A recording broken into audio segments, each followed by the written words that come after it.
everybody, and welcome to the newest indoor adventure in the Four Keeps Winter Part 6. Today is December 21st, 2020, and you are loved. And that is a very important thing that we like to remind each and every single one of our viewers and listeners at the beginning of each and every single one of these games. If this is your first time joining us, you can go to youtube.com/indooradventures to check up on each of the VODs of all the games that we have played up until this point, including full playthroughs of Ghosts of Saltmarsh, Curse of Strahd, Waterdeep Dragon Heist, Tomb of Annihilation. We also have our Tyrant Security game that's being uploaded there, Rime of the Frost Maiden, and of course this here homebrew campaign. All of which can also be found anywhere audiocasts are made available for free. And speaking of things that are being made available for free, if you go to patreon.com/indooradventures, you can check up on our after show called Nights in the Courtyard, where we answer questions not only from the community, but also from each other. So if you have any questions that you would like to ask myself or any of these other fine folk, you can find the answers to all those for free once again at our Patreon. But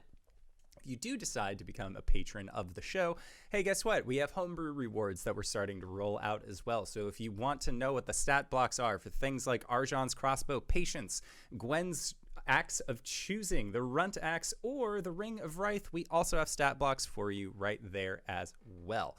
But if you already support us on Patreon, YouTube, Twitch, all of those other places, and you're thinking to yourself, where can I go to help support this show that I love? Hey, guess what? We got you covered. Quite literally, in fact, because if you go to indooradventure.redbubble.com, we got t-shirts, we got posters, we got mugs, we got sweatshirts, crop tops, throw pillows, shower curtains, clocks, aprons, all sorts of wonderful things, including journals, and most importantly, in the year of our Lord 2020, as it comes to a close, we also have Tiamat masks. That's right, we have the symbol of Tiamat upon a face mask that you can get to protect yourself from the outside, and of course, all of the proceeds from those face masks end up going to help support Doctors Without Borders. So if you would like to help support a good cause or help support the show, you can go to indooradventure, no S at the end, .redbubble.com. But that is it for my spiel, so hey RJ, who are you playing today?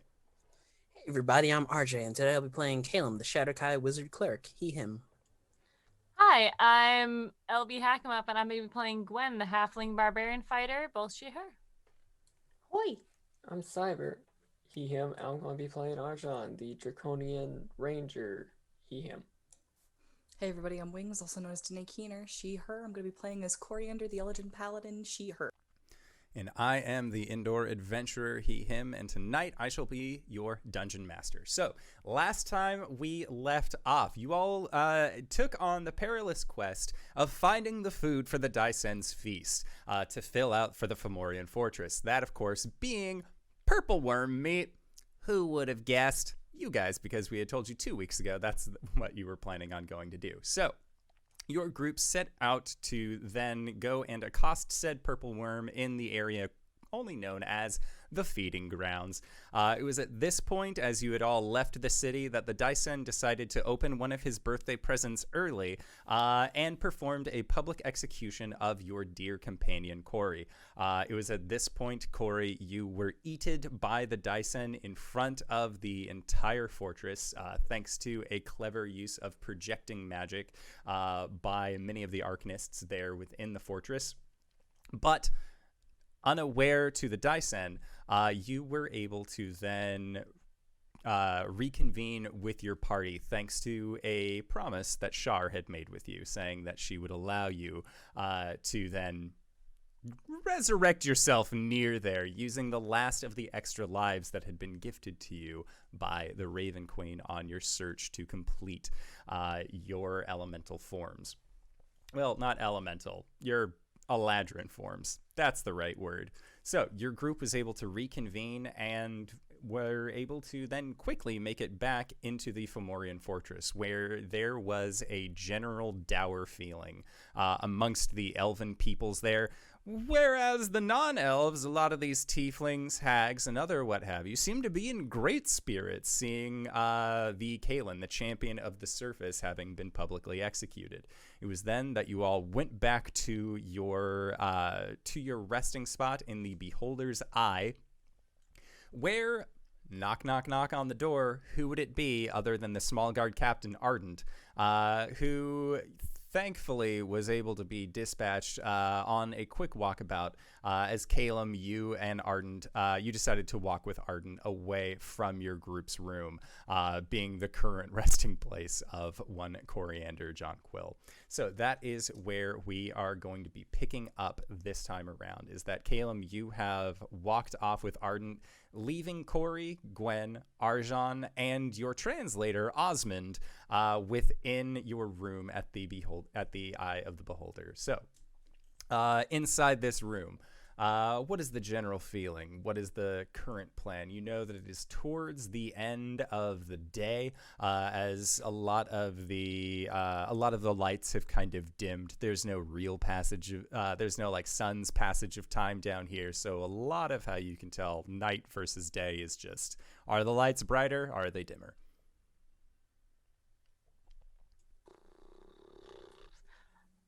Okay, that was close.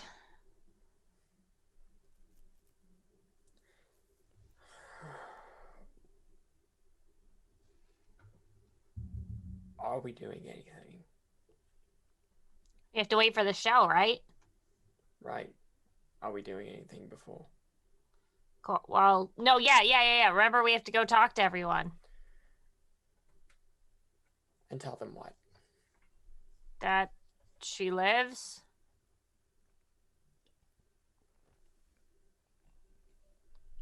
Okay.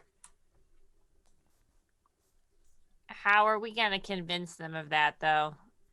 I have an idea. You're not going to show up, right? Well, not me per se. Actually, tell us this plan. Yeah, please do it. You have to say it. You can't just tell us you have a plan. All right. Disguising magic works in the outer walls.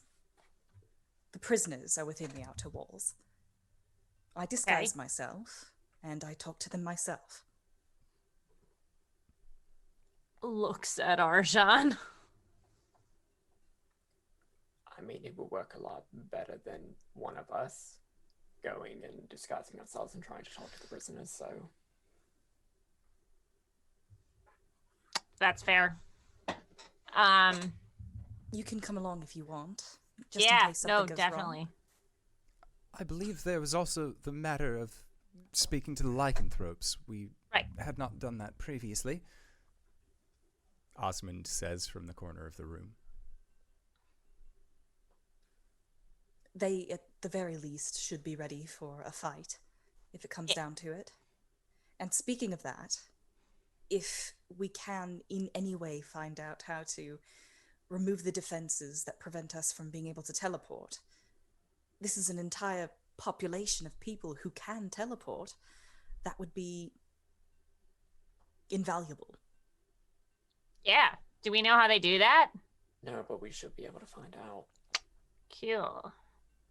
So Cori and I go talk to the prisoners with jobs. You go talk to the werewolves, and we'll meet back and try and figure out what's going on with that. Wait, who's talking to the werewolves? You are, Arjhan. I cannot. I can translate for you. All right. Oh, yeah. Sorry. That is, I believe, why I have been here, stacked as translator. The most important piece. I understand that you know a sort of roundabout way of speaking with people. I need to know how to say these phrases. And she just hands him a notebook, and it's got several different things written on it. My roundabout way of speaking only works if the people on the receiving end also know the roundabout way of speaking. Otherwise, it just sounds like you're wishing them a nice day. But I can do my best. All right. Is there any way to confirm whether or not they know? You just kind of have to go for it and hope they don't look at you like you're crazy. Well, I'm used to that. Yeah. Okay. Thank you, Osmond. You've been a big help.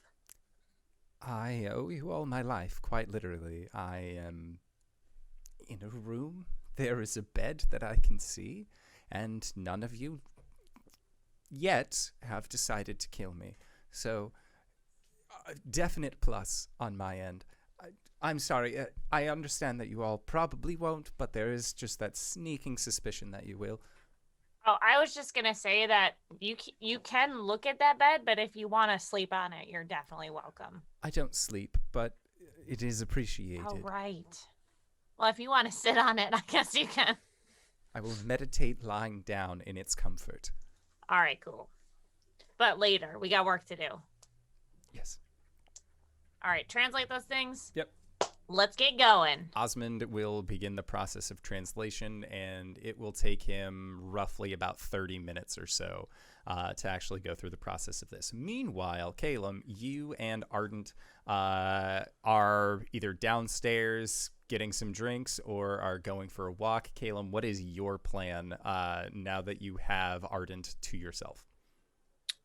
He will approach the bar, plop down a singular platinum piece, and wave a finger around, like a round of drinks for the bar. Everyone loves this guy. Caelum, you have become everyone's newest best friend. They're all here for it. I'm going to try. Oh, sorry. One of them like raises their mug and cheers, "Death to the surfacers!" And like there is like another like large cheer from this bar. Again, you guys are not like in a hero's bar. You're in the villain's bar. Oh, Caelum will just raise a tankard to the Daisen. Let's let some heads roll. And there is another call of "Long may he reign." And it seems like everyone here is just on board for all of these drinks that have come out. He's going to distract Ardent as much as he can, so everyone upstairs can have proper time for planning. Make a deception check.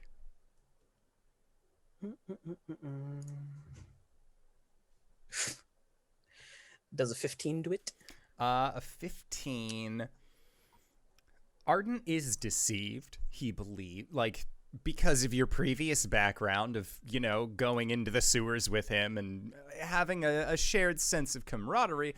Ardent is on board with your act of also being anti-Caelum.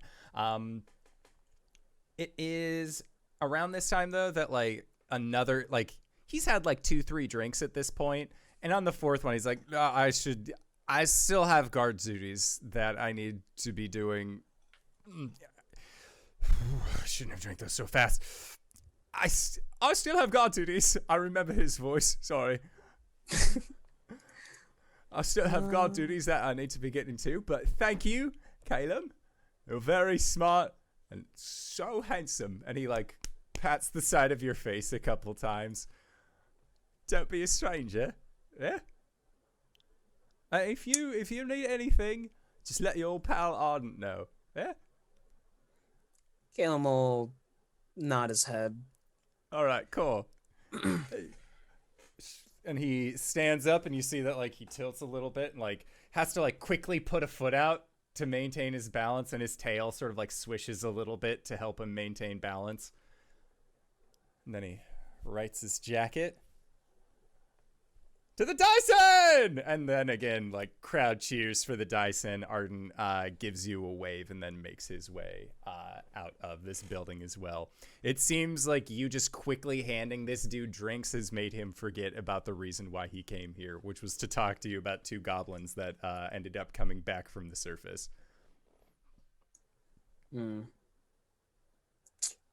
During the whole drinking thing, could I have asked him about them, like what they say? Oh, yeah. And Ardent will say, it's a funny thing. They said on the surface that you and the Caelum were in cahoots and that you killed a lot of Fomorians and that, you made it look rather scary. One of them was sad because you tried to take their mount away from them, or at least like Gwen did, the short one, right? Yeah, he was a little miffed by that, all things considered, but he still has it, so he's able to like hop a scamper back on home. But it's just it does seem a mite bit suspicious that you two were working so closely, and then you went underground, and then that's when let's actually turn on them. especially because I don't remember. You guys aren't from around here, right? Like, you're like material planers. Yes, we are. Yeah, it just seemed a little weird. So, doing my duty as the small guard captain, I informed the high guard captains of the situation at hand. They passed that information on to the Daisen. So, that's why we couldn't really have you around when your friend was, nommed in front of everybody, just in case there was, maybe like a discrepancy in your loyalty. Not saying that I'm questioning it, but the Daisen does get a mite bit suspicious when surfacers are pledging their allegiance. It's like you'll one put of a those, hand. never look a gift Quaggoth in the mouth. You put a hand on Arden's shoulder. You seem like an honest guy, so you probably wouldn't understand, but it's called the long con. You kind of stretch it out as long as possible, gain their trust, and then sell the Caelum off to the Daisen. Oh, smart you are. A big brain in there. Right, you've got guard duty. Yes, got lots of Mard to boss around, thank you. Caelum will hand him a water skin and clap him on the back before he leaves. Yeah, and Ardent sort of like tilts and teeters a little bit as he's making his way out the door. Like knocks his shoulder into the door frame, and you hear him say, "Watch it!" And then he kind of like rights himself and continues walking about his way. Still have that. Do not. Okay, cool. He'll head back up. Okay. And Caelum, as you gentle knock on the door, let yourself in, you see this is when Osmond like looks up, sees that it's you, and then like, oh, okay. And then like puts the finishes dotting I's, crossing T's, that sort of thing on the translation sheet for Cori. All right, things left to do. Gwen and I are going to take care of the prisoners. We need to get weapons into a handy haversack or a portable hole from the armory. Look into trying to put down the anti-teleportation field, and Arjhan and Osmond are going to go and speak with the lycanthropes. Is there anything we're missing? I can see about getting those weapons. I've got a portable hole on me. The shield, the teleportation, the non-teleportation shield. Did we say that? Sorry, I wasn't listening. We have to figure out what does that and take it down. While you're in the armory, you can do some research there. Yeah, possibly within the armory, but whenever we were briefed about the whole purple worm situation, were there any maps or layouts of the guard of the fortress there? There was a basic map of the fortress itself, but nothing that's like a big shiny breakable thing here with an arrow. But you are guessing that there does seem to be a tower that is like a building that is slightly larger than the rest of the buildings here. That looks like it would be a place where if you wanted to have a magical item that was able to disperse a large field up to several miles, preventing people from doing things, that would probably be like a really good epicenter. You're guessing that if it's going to be casting out in a sphere of sorts, that finding that central point is most likely where you will find the thing that is causing this. And it looks like it is very close to the Daisen's home.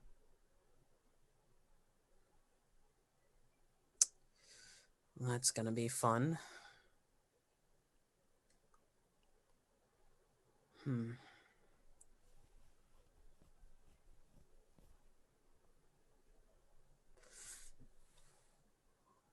I'd be interested in knowing those defenses, but I guess we can figure those out along the way. And then maybe, Caelum, you and I might just fly up there. Give it to the old 1-2, shove it off to the side, and hope it breaks on its way down. That or just, you have a portable hole. I do have a portable hole. Just throw the portable hole on it. Right. Okay. Still, I thought I'd be using it to store weapons. Why not both?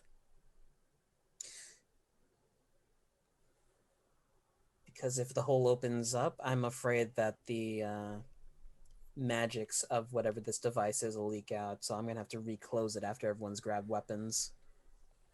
Alright. If I see the device up close, maybe I can figure something out. I mean, one. Mm.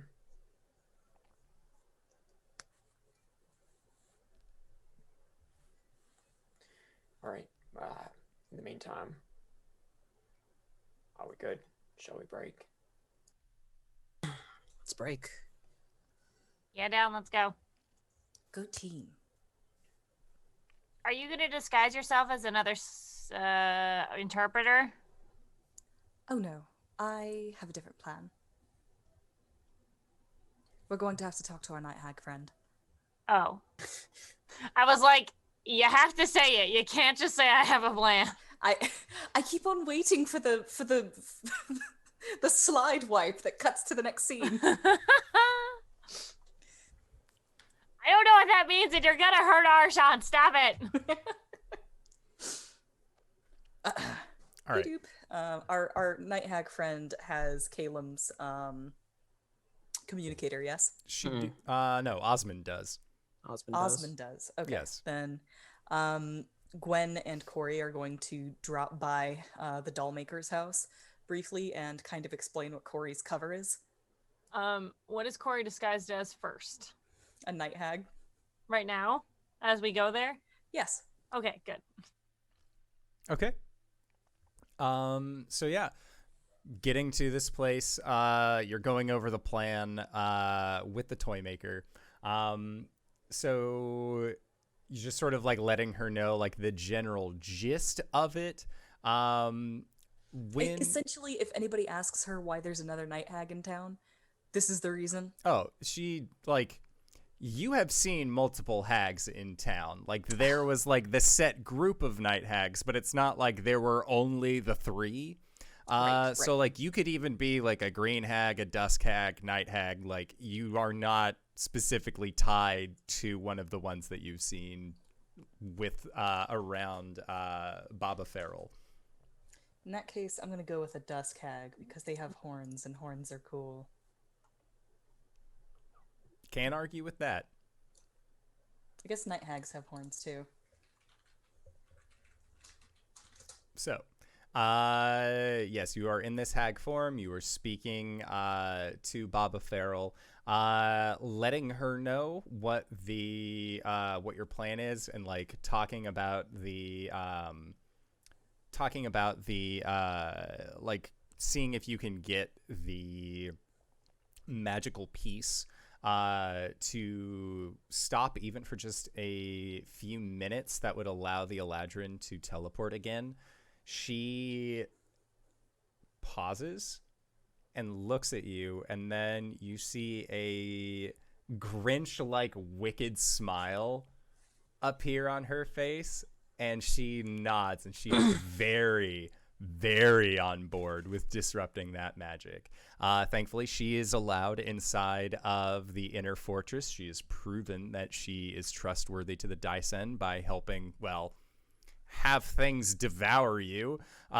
So she says that she, if needed, can be useful in this way. She can help destroy or make this magical field inert.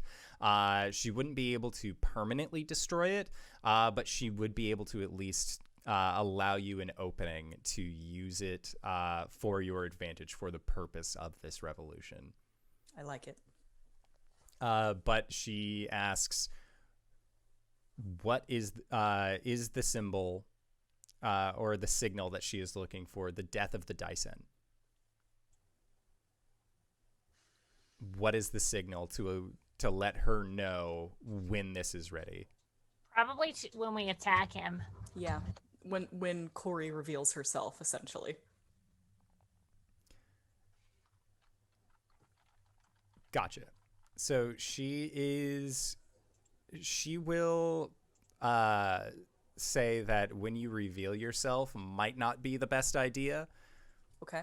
Because if you start a ruckus before the Daisen is defeated, his guards might sequester him away. Right. Okay. Right. Versus Plus, if it is when he dies, then you give everybody the weapons. Mm-hmm. There will already be turmoil for a lot of the Fomorians having just witnessed their ruler's death. That then having a swarm of newly armed, readily powered Eladrin might be more of like a pushing force. right. Plus, like, if we're gonna do this as a theatrical thing, I mean, it has to be after the death, right?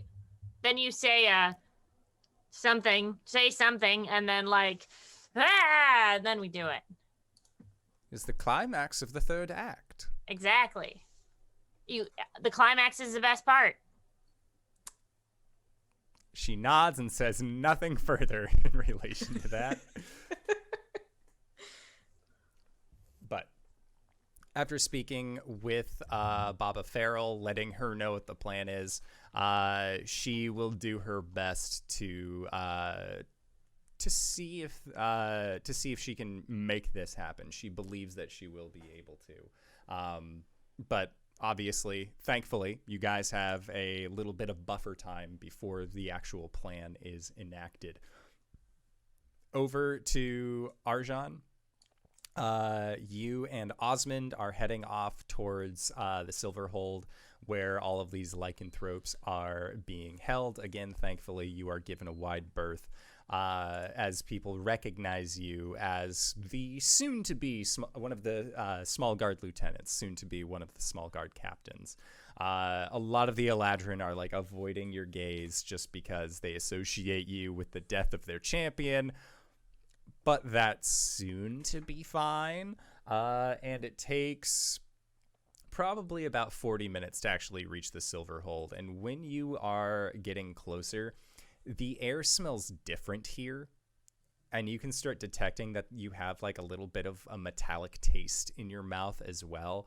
And noting the colors of the flames that are lit on torches along the walls, you are, as a previous blood hunter, are fairly certain of what they are doing, which is lighting silver, keeping that going to prevent any of the lycanthropes from being able to, well, wolf out. And going into this place, you can see that similar to the lots, a lot of these lycanthropes have just been kind of thrown into group holdings, group cells. And there is a consensus, like the cells are even split up where like some groups are on one side, other groups are on a different side of these pens that they are being held in. And you can tell just based off of like growth patterns in fur or otherwise like ritual patterns on them, that these are groups of lycanthropes from different clans that have all just been tossed into their cages regardless of what the lycanthropes, regardless of what their standing was when they were on the surface, when they were coming down. So you are sensing a sense of animosity from these groups towards each other because these are groups that don't like each other that have been then forced into captivity. And Osmond also lets you in on this general idea as well as you are making your way in. But as you get towards one of these larger caged areas, one of the lycanthropes will, in their elven form, and you can see that they are a winter Eladrin, They have very short, almost like a military cut, like light blue hair. Their skin is that very light parchment color as well. And they will actually stand and come up to the bars, and then they don't put their hands on the bars, but you can see like they do have what looks like scar markings from where they have gripped the bars previously, and they are just looking at you, and they just give this deep growl towards you. And Osmond looks at you, looks at them, and lets you know that this individual's name, as Osmond has at least spoken with quite a few people, his name is Lockton Nightbane. Damn, that's a cool name. All right. I mean, first off, definitely tell them about the about our person. And Osmond will nod and say, "What is it you exactly want me to tell them?" Are there any small guard in here, or anybody who I would be worried about overhearing me talking in common? Thankfully, with your current status, you have kind of been given free roam. There are guards that are placed every so often, but it seems like around this general caged area, the guards are about 100 feet back, so that way they are not near the actual cages themselves.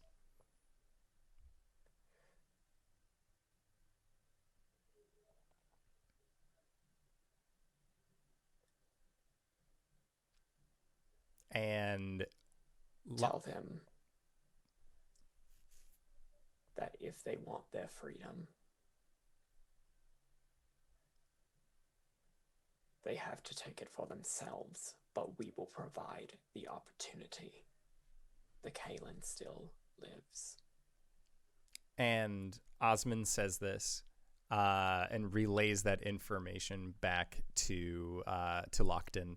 And Lockton just looks at you, looks at Osmond, says something in Elvish, and Osmond looks up towards you, Arjhan, and says, he wants to know why you aren't changing to an elf or a human or some other... That's not okay.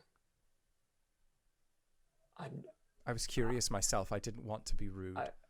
I'm not a lycanthrope. Osmond I just look like this. Osmond relays that, and Lockton just like, huh? Like has like that look of like, okay. And then there's Fucking like rad. a little bit of acceptance.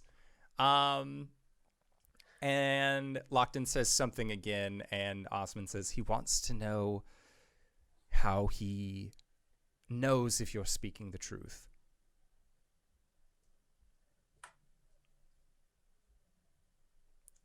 He does not want to put his faith into a falsehood.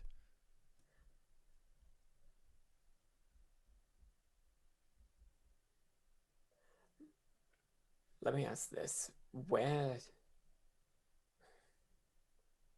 Whenever the Daisen does his thing, are the lycanthropes there? Are they brought in with the other prisoners? No, they will not. All right. There will be viewing portals that will be made for them to witness the Daisen's greatness, but they will not be attending personally. No.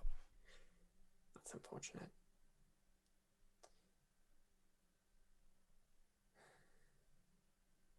You all can teleport, right?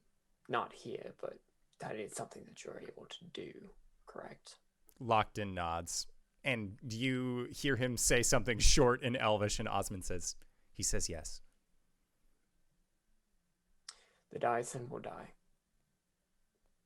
Whenever that happens, you will be able to leave by your own abilities.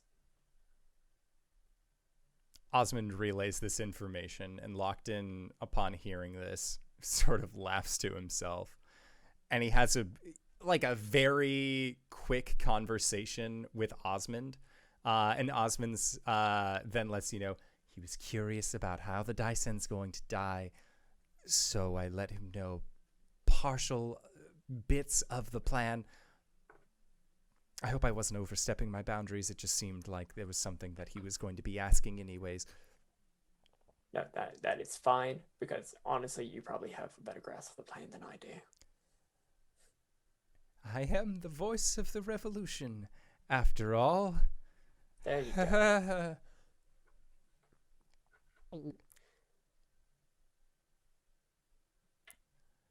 And I don't know what else I need to do here.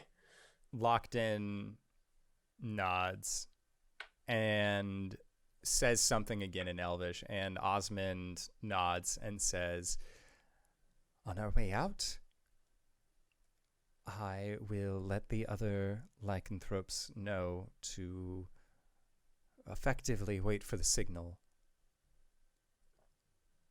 Hopefully they know what that means, but I have a feeling that once people realize that they can start teleporting, that will be signal enough. Perfect. And having spoken with these lycanthropes, Osmond will accompany you back out of the Silver Hold. And as he is doing so, he also says, and we probably don't need to worry about trying to smuggle weapons into here. They have teeth and claws that they... I am very aware of what a werewolf is capable of. Well, good. I have... 1,000-yard stare. And Osmond will just, keep talking for a little bit, realize that you are, in this very distant stare zone, and he just quietly stops and puts his hands behind his back and tries to look and act as downtrodden as a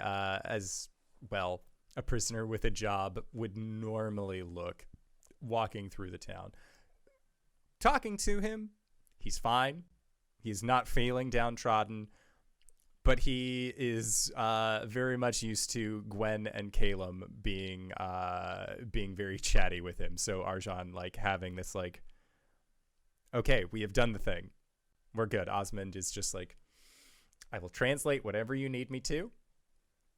And then there's just a long pause. Okay, I will not translate for a while. That's fine. And he actually seems a little relieved to just have this brief moment of respite with you. Caelum, you are going to be going to the guardhouse. Yeah, sure. Okay. So you know that you do have several days before you have 2 days, effectively, until the actual auditorium event itself. So with that in mind, do you want to try and steal a bunch of weapons now, or do you want to just sort of stake out? Yeah, staking out seems pretty key at this point. Thankfully, again, you're friends with the current guard captain. He seems really chummy with you. So as you get to this place, I would say make a... How are you staking this place out? Do you just want a tour of the facilities? Do you know exactly where to go? What is Caelum doing to stake out this guard facility? He'll ask one of the Mar to show him around. They will do so. Again, it seems like everyone here has been briefed on who you are.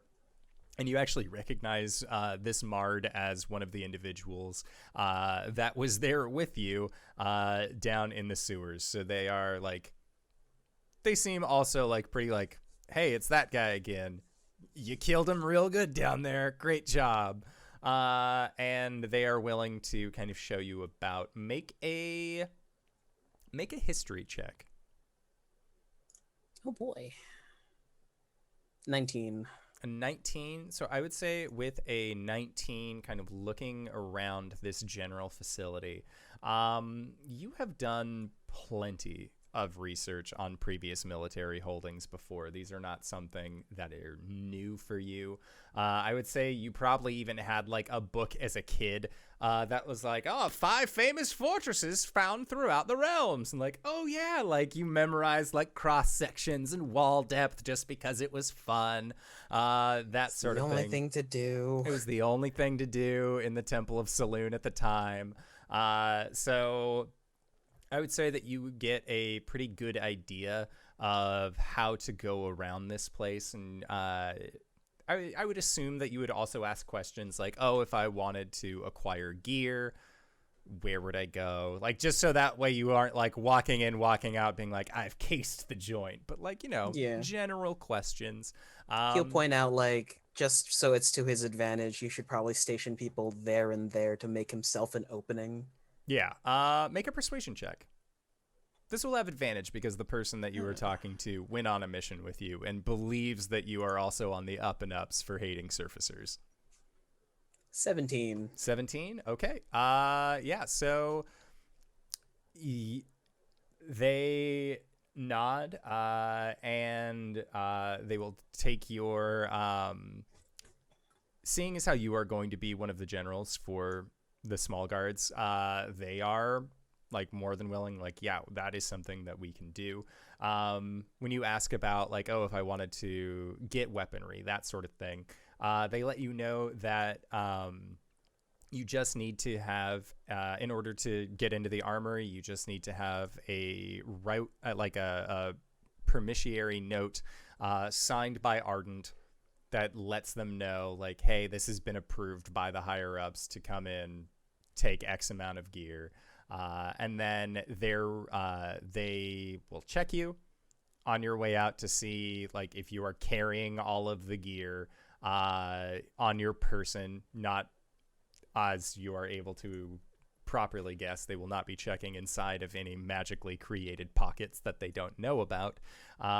So as long as you only have a promissory note for like 1 sword and a shield and only come back out with 1 sword and a shield, they're not going to question it because that is what the paperwork has said. Copy that. All right. Okay.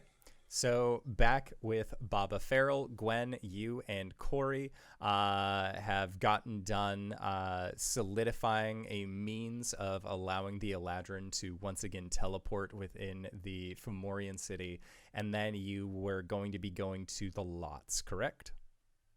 Yes. Okay. Yes, sir.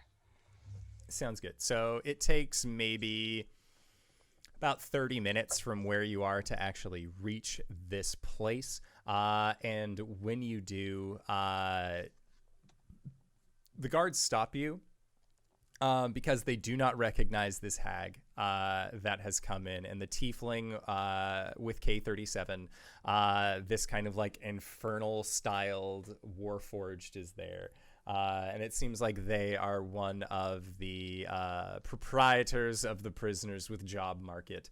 And they see you, Gwen, and they say, "Oh, is this a referral bonus?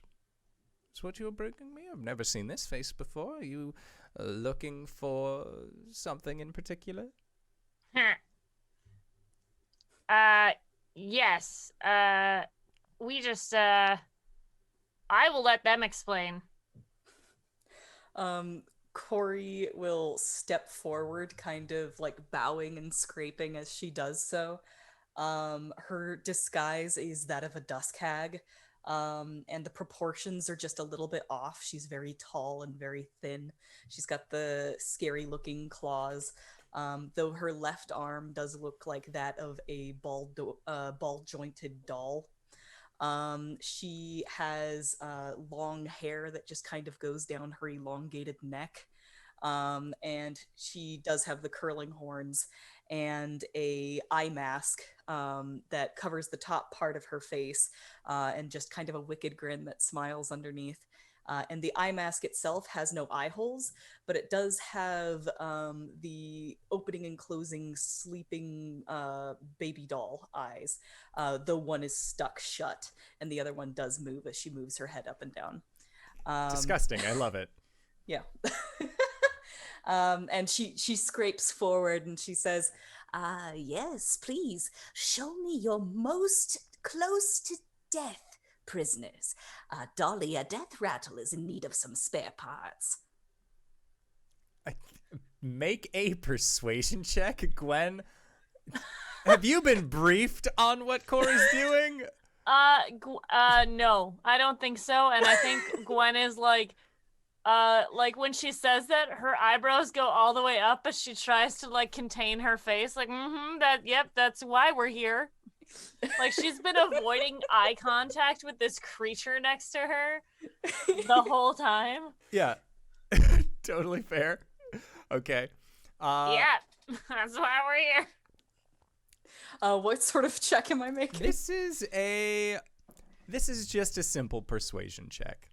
Okay. To see if you can get the really close to death prisoners, or if you're gonna kind of like, these prisoners are almost close to death, but like you want the primo ones. That's a 17. Okay, 17. Wow, you guys are rolling really good tonight. It's a good thing to have on the docket. So, this we'll just call them Acquirer. They are thank you for following Chaotic Lawful Incorporated. What a great time to join us for this. I love it. Every time you guys are buying people, we get followers. So Want more followers? You can buy 'em. Oh god. we only need 3 more until 600. So, it's going to be a good time. So yes, the Acquirer is totally fine with this. And they are more than willing to show you the closest individuals that they can to death's door. They go past the first individuals in these lots that look rather healthy, and it is towards the very back. These are sort of sectioned off, so it's not really like the back, but of just this general area. You see that there are large tents that are set up, and the tiefling says, one of them likes to style themselves as a physician and has been trying to help the sick. It hasn't been going very well, and honestly, they're kind of driving down the prices of our near-deathos. But all you have to do is just shoo them away, and then you can have your pick. Take my lead. K37, remove the physicians. And this, tiefling-styled warforged just nods and walks into these large tents. You hear the sounds of a scuffle, and then what looks like an Eladrin who is yelling, "No, I can heal them. I just need more time," is being dragged away from these tents. They are saying this in Elvish, so Gwen, you are kind of like, I kind of get the gist of what is being said here. This is still really weird that we are looking for people who are about to die. But at this, the Acquirer and K37 then show you into these tents, and you can see that there are mats that are laid out on the ground. They don't really have sick beds or blankets necessarily, but this is more of a just this is the space for people who are super sick. And the Acquirer goes over and says, this one had a cough when he came into the lots. The cough has gotten a lot worse. Currently, they aren't able to move, a little bit raspy. I don't know. Are you looking for physically broken or emotionally broken? Oh, Chaotic Level, thank you for the gift subs. Dolly is going to kneel down next to the person that he is speaking about, and literally just kind of grab his face, and she's going to say, "Cream puffs," and she's going to give him 5 points of lay on hands and remove his disease. And they just and their labored breathing starts getting better. And as they start breathing more, the Acquirer just, K37, they're not, get rid of them. They're faking it. And like the Warforged comes back, takes the dude who just got healed and shoves them away from the physician's tent. That was weird. Just kind of watches as he goes. I promise, all of these are actually sick. We're not just, this isn't a front. I like to run an honest slave trade here. Yeah. All right, hold on. Gwen's gonna like lean over, glance up at the hag, and just go, Do you mind picking someone so we can go? Patience, small one. I must examine each one to know which one to take. All right, but there shouldn't be too many fakers in here. Perhaps they are not fakers. Perhaps these physicians are better than you thought. Well, if the physicians are better than we thought, they will fetch a pretty penny indeed. A pretty copper, do you mind sorry. If we have a conversation, I'm sorry, what was your name? I am Acquirer. Acquirer, right. Let's have a chat over here, because I need to see how you. Yeah, I want to know about how you're running this. How do you know they're really sick? And Gwen's gonna like try and like get them away so Cori can do something. Oh yeah, Acquirer's like, I guarantee you, these are the sickest prisoners that we have. That And one yet, is here we vomiting go. blood right now, and like, there's a prisoner. You know what? I can bite my tongue and do the same thing. I'm just saying, I want to make sure. You're right. We should really inspect these ones to make sure they're not faking it. K37, see if his tongue is still in there. No, hold on. I'm tiefling, not like- finished with you guys yet. Come here. Okay, Gwen, make a deception check. Oh God, I don't even have my character sheet pulled up to this guy. I'm a professional. I'm gonna use the dice that Lauren got me that have little scullies in them. Aww. Can I try and sell it and help her and give her advantage? How are you selling healing sick people to make them seem sicker than they actually are? Wait, hold on. What is what is Gwen So trying you to are do? looking you have come to this place under the guise of, I want to find the sickest prisoners that you have. They have to at least know how to do a nose grind on a skateboard, but none of these people are capable of doing these tricks. Well, And here's then what she's going, you here's what have she's- proceeded to, where are your sickest ones? I'm healing them. They aren't sick! Here's what she's going to do. She's going to heal a few more of them, and then just kind of take one by the chin and like examine their face and say, "Oh, you've got a big problem here.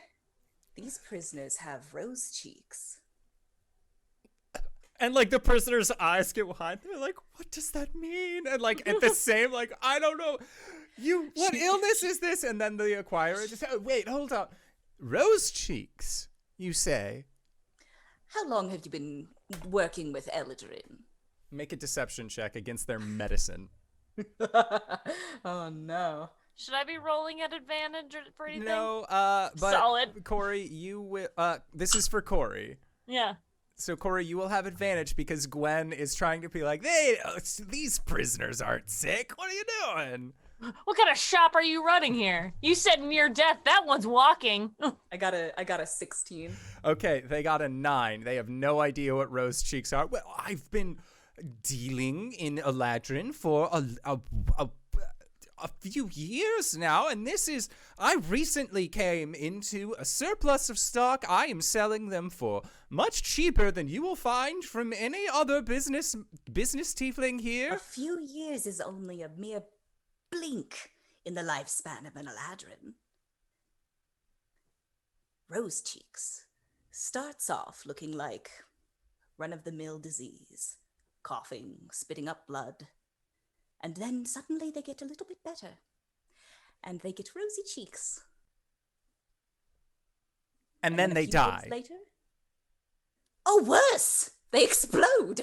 They what? What do you mean they explode? K37, we must round up all of the sick individuals who were sick and now are walking, quarantine them. We need to get them away from the other individuals. We have walking bombs on our hands. Warforged just silently nods. Like, Quietly touching all the rest of the prisoners. Lay on hands, lay on hands, lay on hands. Mother Brothel. What, if you don't mind, could you just come down here? Cori, what the fuck are we doing? You didn't tell me any of this. I will offer you as many of these. They are already on death's door. I will offer you them for a discounted price. If you're looking for the sickest of the sick, behold, you have identified them for me. She pulls some autumn leaves out of her cloak and hands it to the nearest prisoner, and says to Gwen, "What's the point of being a ghost if you don't rattle some chains?" Cori, I'm not the planner person. I still don't understand what we're doing. She puts a hand over her face and says, "I'm not going to break character." Right. Well, I know that, but I still don't. Okay, it's fine. As long That as one the people was know sick what's going on. until 2 days ago. Get him, K37. Right. I'm able to cast lay on hands on a total of 14 people. They were sick. They got better. I also have lesser restoration. I'm basically gonna blow as many resources as I can on healing as many people as possible. Okay. And planting autumn leaves on them and saying, ominously vague placisms that Osmond has given me. Okay. Cream puff. Cream puff. Cream puff. It's part of my somatic component, or my verbal components for spells. I have to say these. After the 10th person that miraculously gets better from being sick, Acquirer says, oh, okay, hold up. They can't all, is it highly contagious? Eladrinor, a very delicate creature. There hasn't been some sort of mass tragedy for these people, has there? Well, there's the surface. The winters it's very cold up there. There's some magic had rings, some time all to of that. get over that. Oh, what Anything about else the with me? death? The Caelum. Could they be killed connected the to her Caelum? in some way? Of course you we make- killed the Caelum. And you make them watch? Yes! Well, no wonder they all have rose cheeks. I didn't... That can happen? Yes! What kind of establishment are you running here? Well, Very honest slave trade! don't you worry. When I take over things are gonna get better. I promise, on my honor as a slaver, I will round neighbor. up as many sick as I can, so if they do explode, it will be minimal damage to the other not as sick slaves. Did you want to buy any of them? Yes. How many? I 2. seem to have 14 of these individuals now that K37 has managed to round up that were sick but are no longer sick because they have rose cheeks. Well, we will take 2 of the ones that do not have rose cheeks because, Mother Brothel, if you don't mind, I don't want them exploding, okay? I'm sorry, what did you say your name was? It's Dolly. Oh. That's what I thought. It's a nickname I have for her.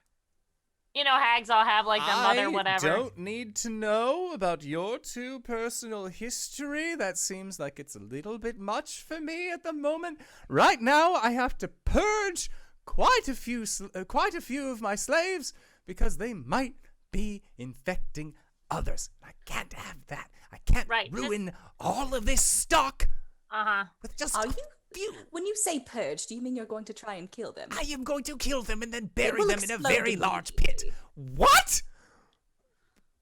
What Don't do you do mean? Just put them away. What? Where they Eladrins can't- suck. I hate these things. They're so temperamental. right? They are They are known to change their seasons on a dime. He like points at an Eladrin that's nearby. You're the worst, and like just singles them out, and they're like, like already downtrodden, singular cough. Just She's gonna like just turn him away from them and say, here's how you deal with roast. knew I should have just done you- gnomes. You put them away where they can't witness any more big tragedies, and you just let it disperse. Give it a little bit of time, and they'll come back down. And die, but without exploding. Yes, in normal time. Well, now I have to find myself a rather large enclosed holding facility. Those are just littered about everywhere. Thank you, by the way, for stopping by and informing me that all of my slaves have rot of some sort or another. You've been very helpful. Well, I mean, I'm glad, because if we hadn't been here, I mean, they probably would have started exploding, and then you wouldn't have known what to do. No, and like, I wouldn't have. I'm not upset at you. It Oh, sounds like I'm Ceiling would upset have at you. collapsed. I'm not. I just received a lot of very bad Yeah. information all at once. it's fine. Okay, 4 we'll take gold. 2. All for right, the you know what? 2. I'll give you 10, because I know it's been a tough day for you. You can go get a drink, you know, I can't drink. I have things I need to do. I have people I need to later. stock. You I don't- need to round you up. need and to take close.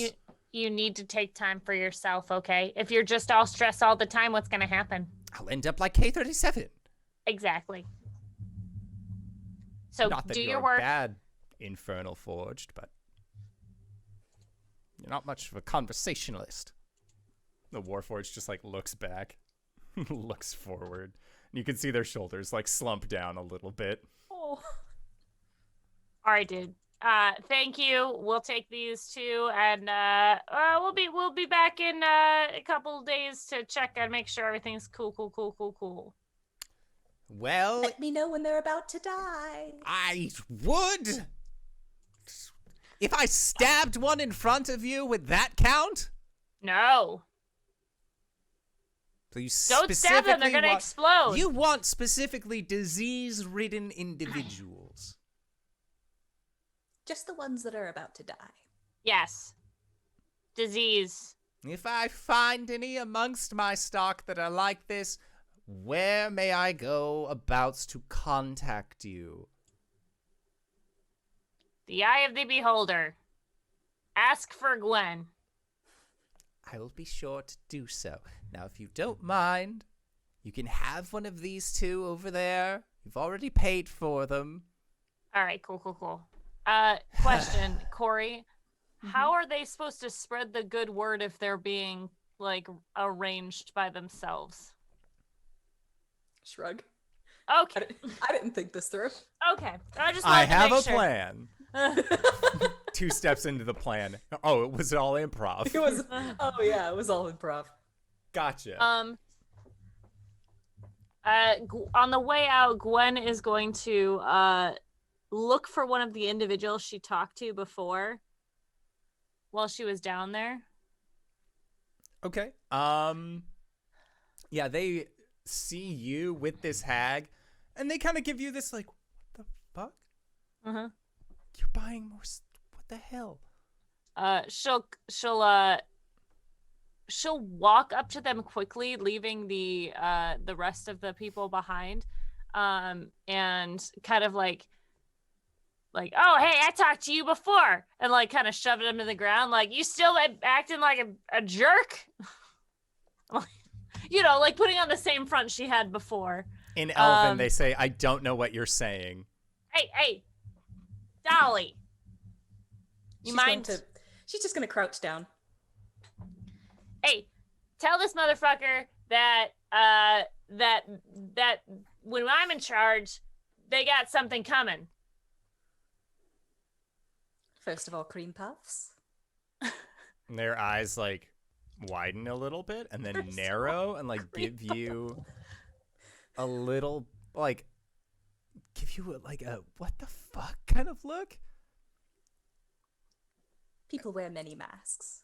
And she pulls an autumn leaf out of her cloak and just kind of hands it to her. And Sharana will look at this autumn leaf, and then she just sort of like holds it into her hand and like crumples it so that way it's not visible. Yeah. Gwen's like gives a heads up, like what, but then like a wink. Come on, Dolly. Okay. Walks away. As she's walking away, she does just fix her with her eyes, and then With her one doll eye that's open.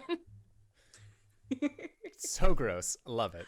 But yes, your guys' evening plans on this day have gone off without a hitch, and after some time, you are all able to reconvene at the Eye of the Beholder. It's pretty late in the evening at this point, as you guys earlier in this day went out, killed killed 2 purple worms, came all the way back. But thankfully, again, plans have been made. But you are feeling that the night is going to lead to some sleepy time soon. So is there anything that you all would like to do during this eve before a long rest is had? Speak with our 2 new friends. Let them meet Osmond and have them kind of explain what's going on. They will probably have to be kept. They are so beleaguered. They have not eaten anything in a while because it turns out starving a fever, probably not the best idea when you're in captivity and you don't know how long they had that fever. Yes. Yeah. I got a 24 for a medicine check just to get them stable. They were magically healed of their disease earlier. They are just very small portions. So they are stew is a great option for them right now. Bread. So at this point, Osmond is more just filling them in, no, it's okay. That hag that by you isn't a hag, it's the Caelum. It's gonna be fine. And they're like, I thought the Caelum was eaten. He's like, she got better. It's fine. Yeah, so they are having this small troop meeting, just kind of getting things in. You guys now currently have 7 people in this room. Are you going to be renting a second room? Don't we have a thing? Don't we have a magic hut? No. Oh. It lasts an hour. JK. Oh, sure. Conference room. There's sticky notes if you guys want to write anything. Yeah, if you all want to have your conversation in there while we go down and I don't know, get probably drinks or something. Yeah, we should probably get another room. You guys have you guys sleep? one bed. They all shake their heads no. Do you want to lay down on the bed? Do you want your own bed? All of them just give a slow Oh, there's... Hold on. Arjhan just gets out a sheet of paper and moves his conference room to a different meeting room at the last minute. Pisses off everybody in the company. There you go. There's one with couches. Cam will go downstairs to rent a new room. Okay. Yeah, the new room is for you guys only going to be, I believe we said the last one was 4 silver or something like that. It's also another 4 silver. When Cori drops her disguise, she's like, sorry about the whole rose cheeks thing. I thought I was helping. I was trying to get them to treat them better.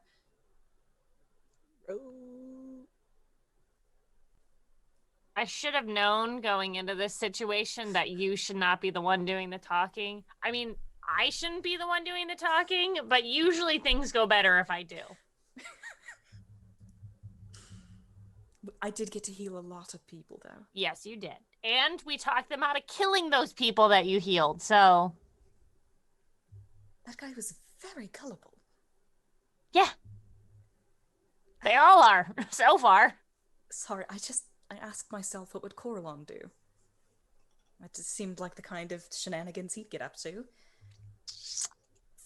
I don't know what, you know what? I know a lot about Coralon now. I don't like that I know a lot about Coralon now, but like, okay. So, we have a few days until this event. So we just need to lay low. Cori, for the love of Coralon, do not leave this room. Do not go by the windows if you are in your Cori form. Okay.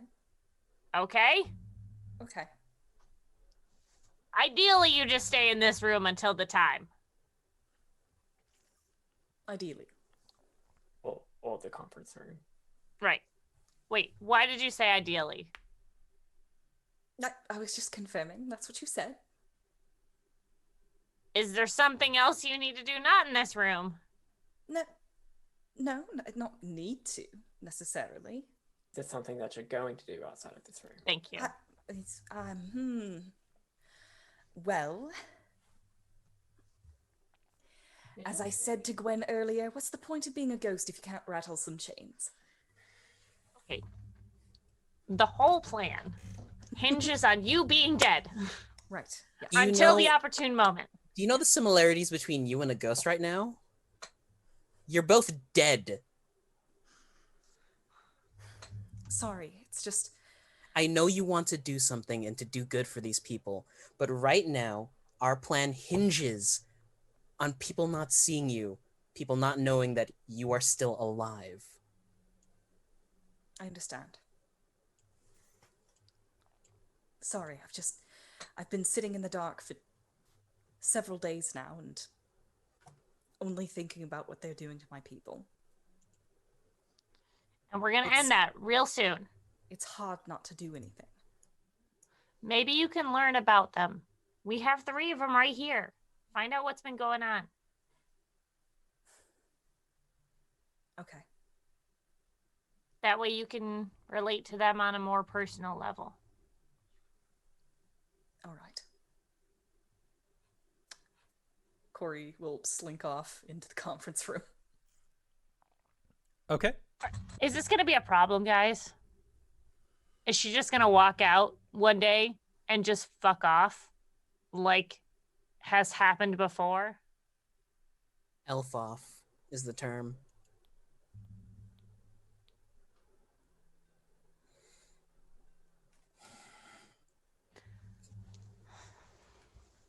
All right. Just does a very, very long shrug.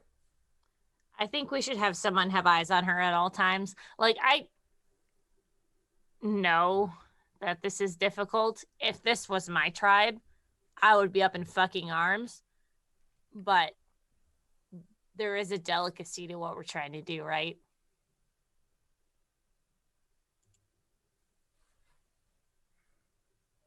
All the pieces need to fall into place before Cori can go smite wild on the Daisen. Right. So maybe one of us should be with her at all times. After I procure the weapons, I'll be available. We can do it in shifts. Buddy system. Arjhan?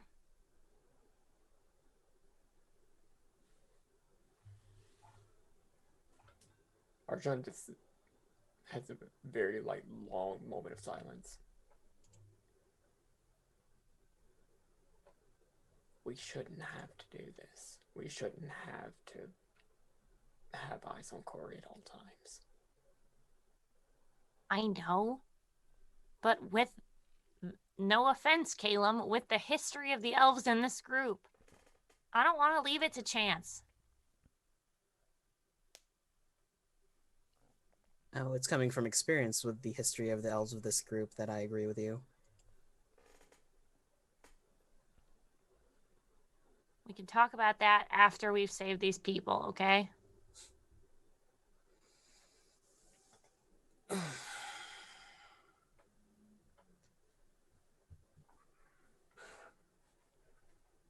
Cori should be here for this discussion. I think it's over.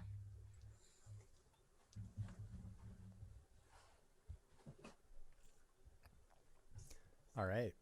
And as Gwen says that this discussion is over, even though Caelum has said that maybe you should bring Cori in on this, that's where we're going to go to our break for the evening. So I'd like to say thank you to everybody who decided to stop by and join us. We are going to try and be back in 5 to 10 minutes. So don't go no place unless it's to grab a food, grab a drink, grab a friend, or possibly go to indooradventure.redbubble.com, pick yourself up something nice, and we'll see you guys shortly. All right, everybody. See you soon. And we're back.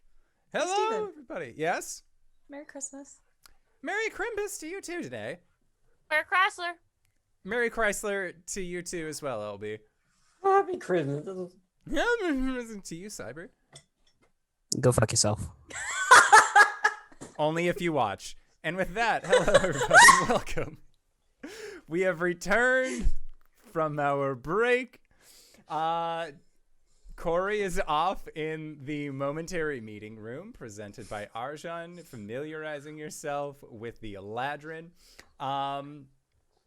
While in this meeting room, Cori, your friends are having a conversation about what to do about you, but Could she happen to be standing just inside the door, hearing the muffled doubts of her friends from the other side?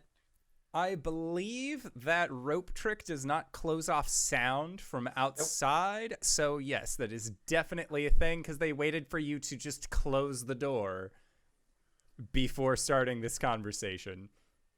Yep, and she was about to walk away, but she just happened to hear them talking about her, so she just kind of stands there for a second. And, like, as they kind of wrap up that conversation, she just, like, walks into the room. There are 3 Eladrin here. Osmond is, like, letting the other 2 know what the plan is, and then pauses as you have returned in your, I'm guessing, Caelum form. Mm-hmm. And the 2 newbies look at you and they're like, what season is that? As you are in your raven form. Mm-hmm.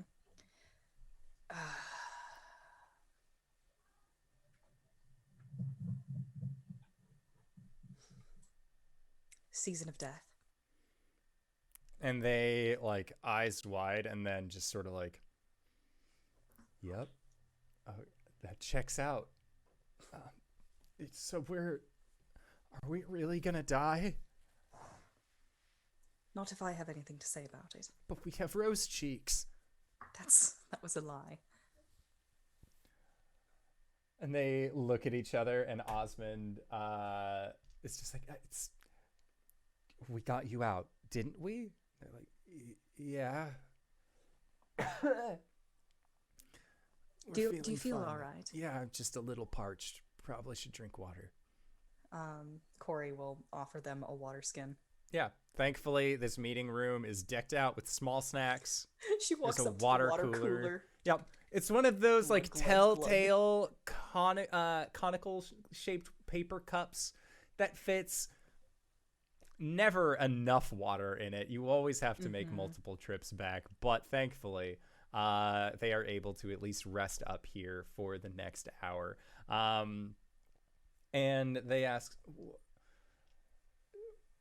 what are you going to need us to do? We owe you our lives.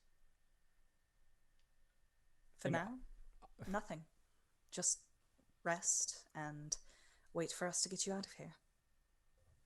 They like look at this meeting room like, we're trapped here?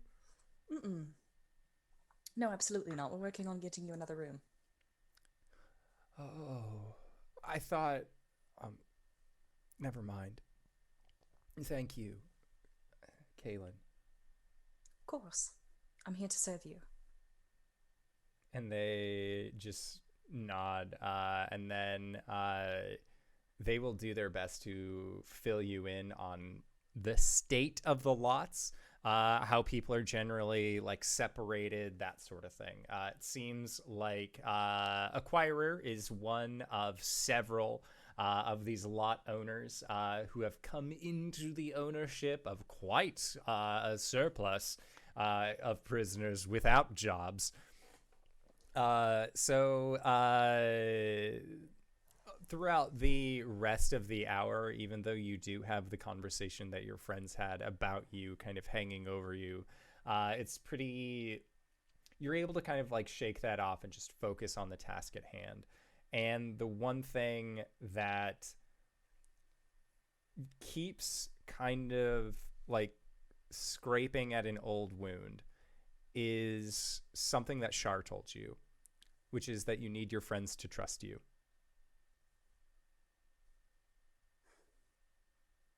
You don't necessarily like hearing it from her, but she's been pretty good about telling you things that are helpful.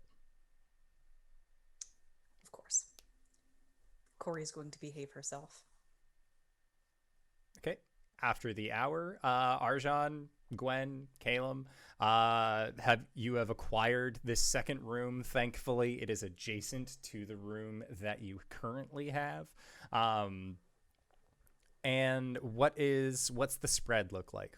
Who's sleeping where? Arjhan and Gwen in separate rooms because both of them actually need the bed. Yeah.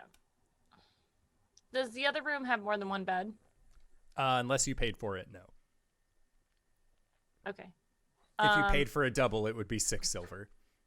Oh, Let's do that because I think actually Cori and Arjhan should be together, and Caelum and Cori can, like, because they don't need to sleep, they can hang out together.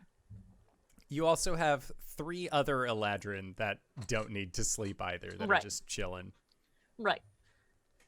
Gwen thinks that Caelum should watch Cori. Okay. Sounds good. So, it is now sleepy time. So our characters who need to take the opportunity to sleep for their long rests do so. Otherwise, throughout the night, Caelum, Cori, is there anything that the two of you want to talk about while everyone else is either asleep or in an otherwise deep meditation?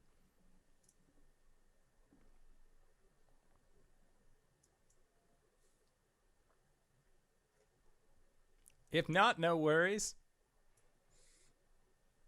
Just figured I would present it. yeah.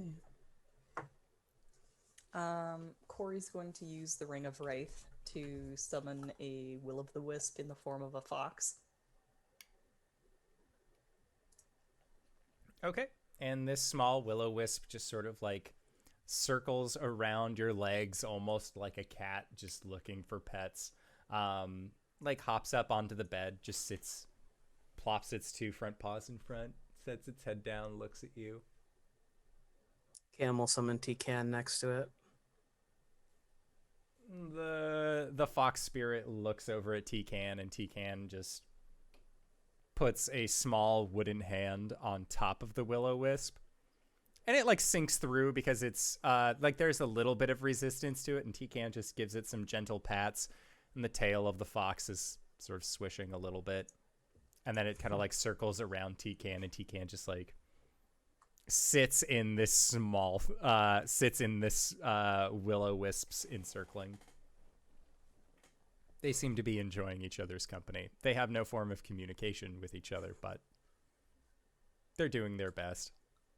Cori will give Caelum a sidelong glance and say, mostly to herself, "On a night like this, I'd typically be on the roof."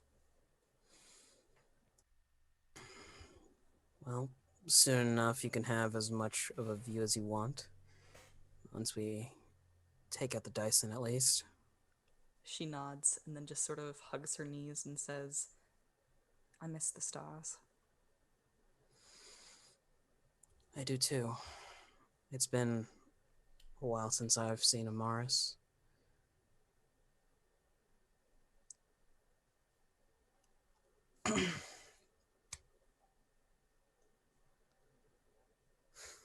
We will free your people, Cori.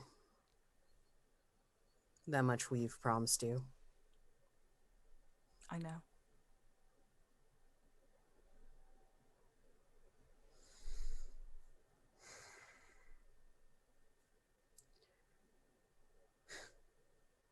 I've begun a writing a book. Bit of a primer on the language of the lost, and I was hoping that maybe I'll leave it in the library. Could be the start of a new collection. I'm sure the people here would love to study that. I was talking about Saloon's library, but I could make a transcript. Oh, I'm sorry. I just thought since you were going to borrow some books and didn't intend to return them, you might replace them with something else. I can leave How to Train Your Manticore. That book is near and dear to my heart. It's a first edition print. I can imagine just a very young Jonquil reading How to Train Your Manticore. Nope. Mm-mm. I was gonna say I could imagine a much older Jonquil reading Warmth of Winter. Gross. And you've put that in my head. And now I need to burn something. Excuse me. Alright. What? Keister. Here. Oh, I see. And she comes back, sits back down. He'll pass her something that she could probably pyromaniac, flint and steel burn, and then just prestidigitation, thaumaturgy the fire away. Totally fair. So I imagine that the evening kind of carries on with more of this small conversation. Cori constantly trying to find an excuse for her to I'm just going to be out in the hallway super fast. I'm like, no. What if I just let out the fox? Nobody's going to think that it was me? A will-o-wisp in a tavern might set off a few alarm bells. You're right. Every now and then she just she suggests something, even though she knows she's gonna get shot down. Yeah. Oh, at one point Caelum will go, "Sure, really? No." Yeah, she's antsy all night. One black coffee. Same motherfucker. So your night goes by uneventfully. You now have one day before the events at the auditorium. What are your final plans before this revolution kicks off? I know that Caelum is planning on stealing a bunch of gear. Then you probably all need to distribute said amounts of gear. But is there anything else that you would like to do during this long day before the battle at the amphitheater? We need to find the no-go stone. The what? The teleportation thingy. Baba Farrell said that she would actually be able to take care of. All right. Yeah. And So- the urn isn't something we need now. That's something we can get later. Something we could find later. Yeah. Unless I don't know why he would bring it to it.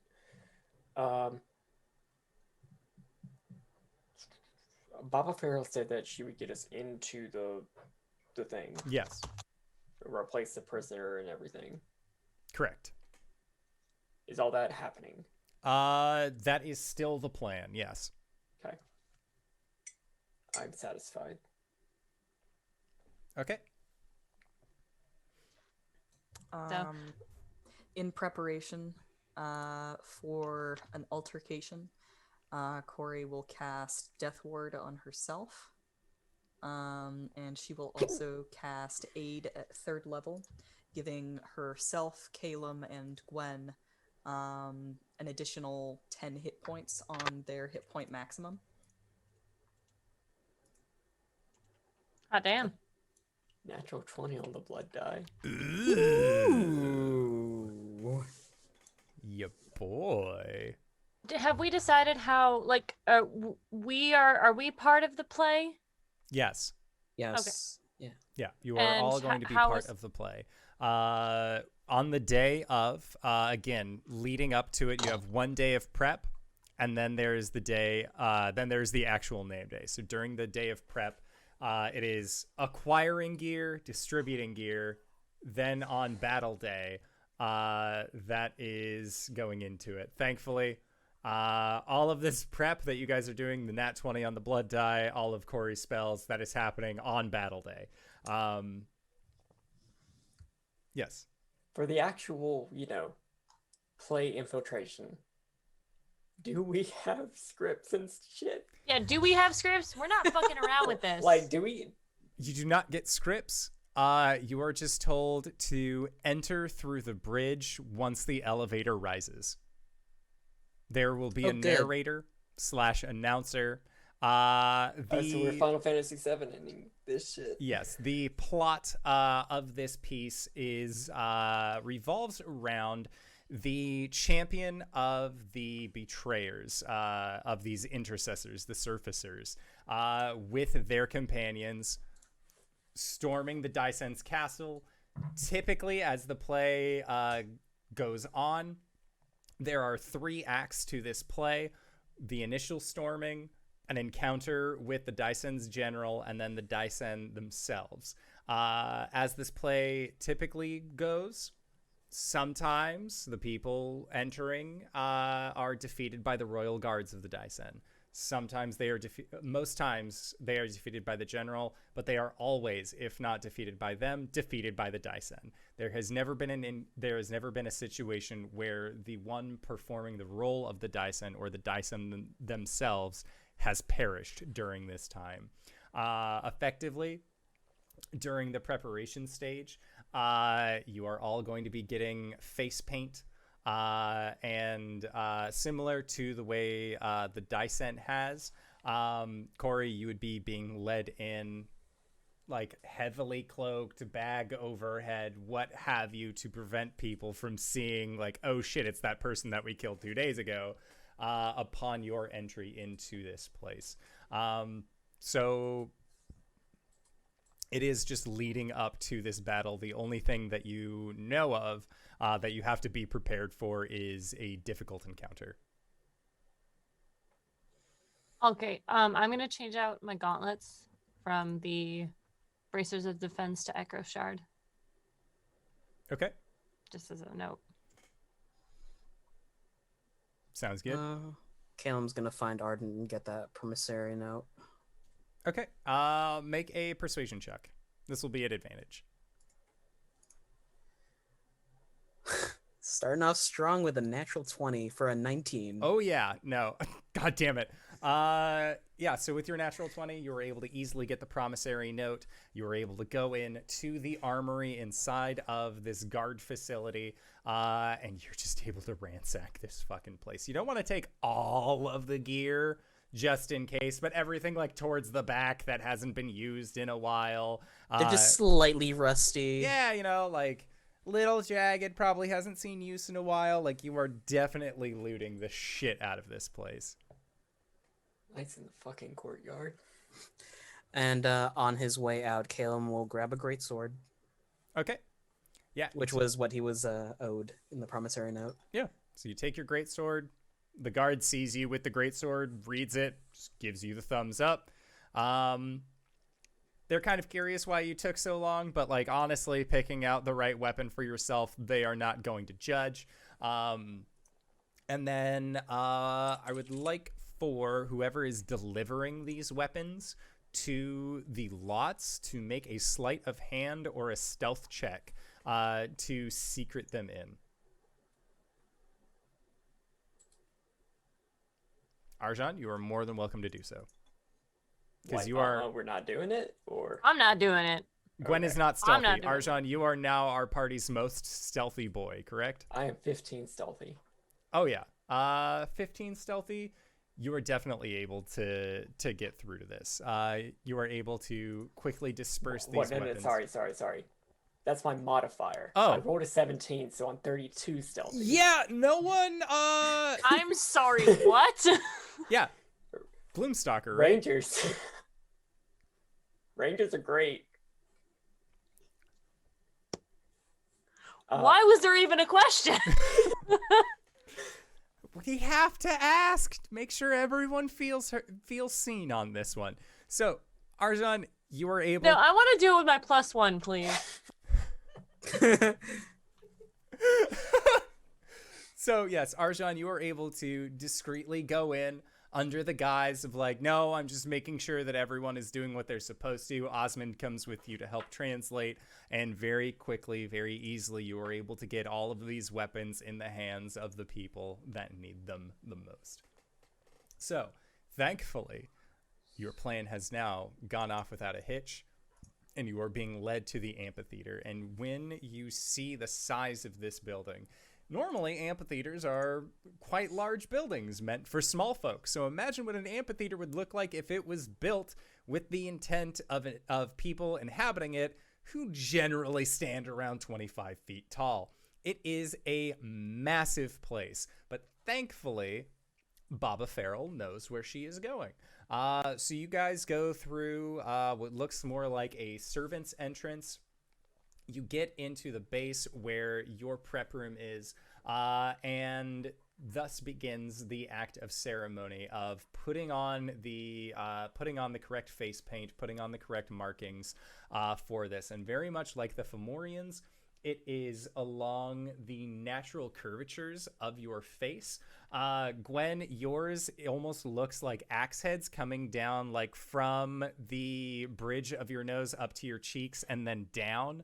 And then a set of double lines from the chin. Caelum, yours is more like from the eyebrows up, and then they sort of just like trace the darkened veins that are on your neck and see where the natural goings would be from them upwards. Arjhan, you don't. So the other three really have blue face paint that is put on theirs. You get yellow. And this yellow's face paint on you as well is also seemed to more to accentuate your features. And there is a reason why it is yellow that we can talk about in Nights in the Courtyard. So you have this yellow face paint on you, and then Cori, they also do the same thing where it is above the eyebrows, kind of coming down from the inner cheekbones towards the edge of your face, and you have this look now on you, regardless of what you would normally try, that has just like an unnatural grimace about it. Like even when you're smiling, it still looks like this very like kind of face. And you are all done up. You are given these like extra robes to wear that you can see are tattered and remade. Caelum, you're guessing that there is a series of mendings that have been put onto these robes previously. You can tell that they didn't get all the blood out of it from whoever would have worn these robes last. But, you know, they tried, and that's the part that counts. Prestidigitation, prestidigitation, prestidigitation. And Baba Farrell walks you over to what looks like an elevator. And she says that the and like closes a grate to lock you all in, and says that she is going to go to, as Arjhan described it, the no-go gem. And she is going to make sure that that falters when the Daisen drops. Can I get one last insight check on her? Yes, make an insight check. 8. With an 8, she seems kind of Fucking sketchy. hag. But, like, you know, she's helped you thus far. She's still a hag. She's helped you. But innate distrust. Understandable. And you guys are, as she leaves you, you are all in this small elevator-like area. Cori, she has recommended that you keep a hood over your head until, like, you pull it down, like, haha, I was alive the entire time.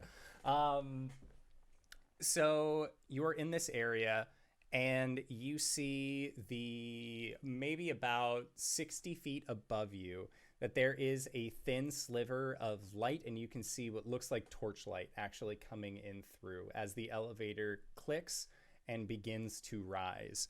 And as it begins to rise, as this door is open, you can all hear, being pronounced in common, the start of this show. And you hear a familiar voice as this narrator. If you must blink, do it now. Pay full attention to everything you see and hear, no matter how unusual it may seem. For if you stir, if you look away, even for an instant, then our hero will surely perish. Long ago, when the lands were still ruled by monsters and mighty spirits, the Daisen, Tormar the Wise, was walking with his most trusted general, Shadon the Impervious. Word had come that their outpost near the lands of the far traveled that an audacious group of warriors, under an elven banner, sought to conquer the Tomari heartland, usurping the Giantkind's long-standing reign as the rulers of the Feywild. Tormar could not believe the betrayal of those whom he had settled on the outskirts of his kingdom. Are they so blind and full of hate that they would raise their swords towards our perfect kingdom? Tormar asked Shadon. They seek to make a mockery of your benevolence, my liege, Shadon replied. The great warriors lamented, their spirits shaken by the trickery of the villainous Eladrin, who would willingly seek to undo the greatest kingdom beneath the wild sun for their own treacherous needs. As their mighty tears fell upon the earth beneath them, they could feel the chill of evil around them. We must fall back, Shadon says, grabbing the sleeve of Tormar. The royal guard have trained for this day that the interlopers would attempt to usurp your rule.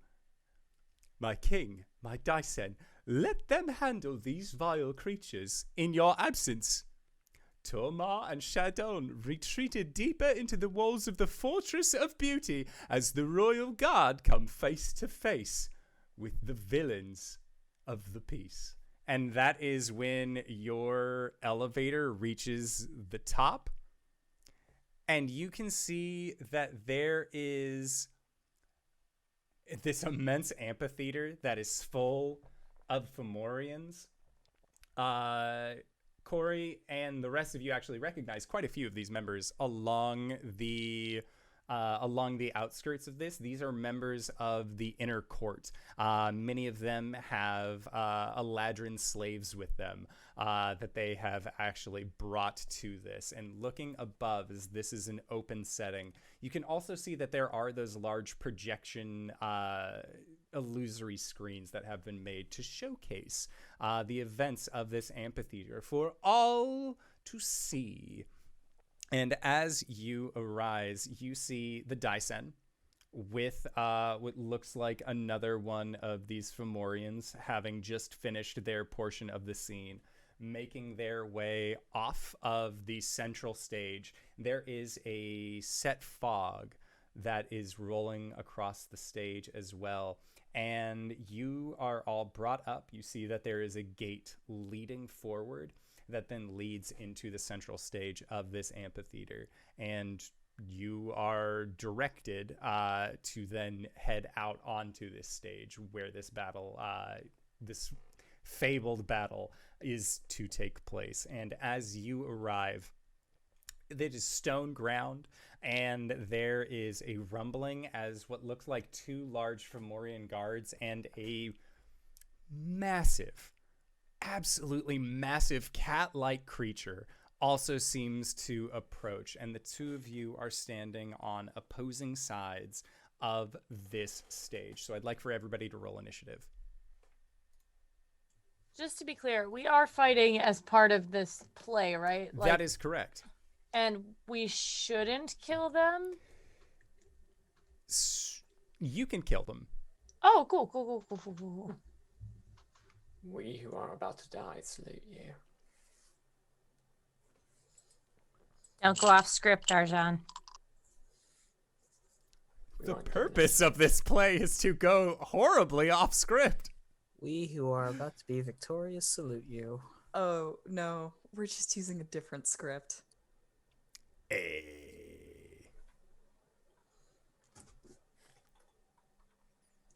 Oh shit. 21. 26. Okay, Caelum 10. and Cori. 14. Alrighty. Can I have possibly activated my animated shield before walking on Yeah. stage? I would say that's totally a thing. Again, you guys were in the process of raising up on an elevator, hearing that there's some shit about to be starting here. So I would feel like that would be something that you all would do. So at the top of the initiative round, Arjhan with a 26. There's a large cat beast and 2 giants. What would you like to do? I would like to hunt and smart the cat beast Okay. for my bonus action.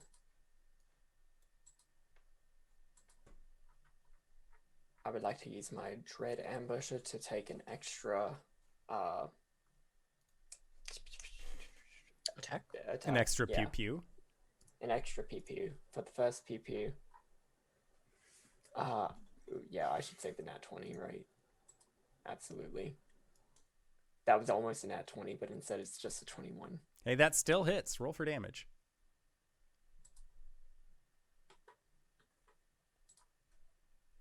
Okay.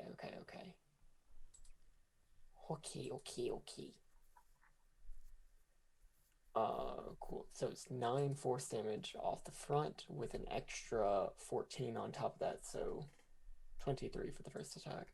Okay. Yeah, this creature does not seem to have any resistances to your abilities. 29 is going to hit Yeah. for 10 more points of damage. Natural 20. Holy shit. Okay. Oyo. Bump, bump, bump, bump.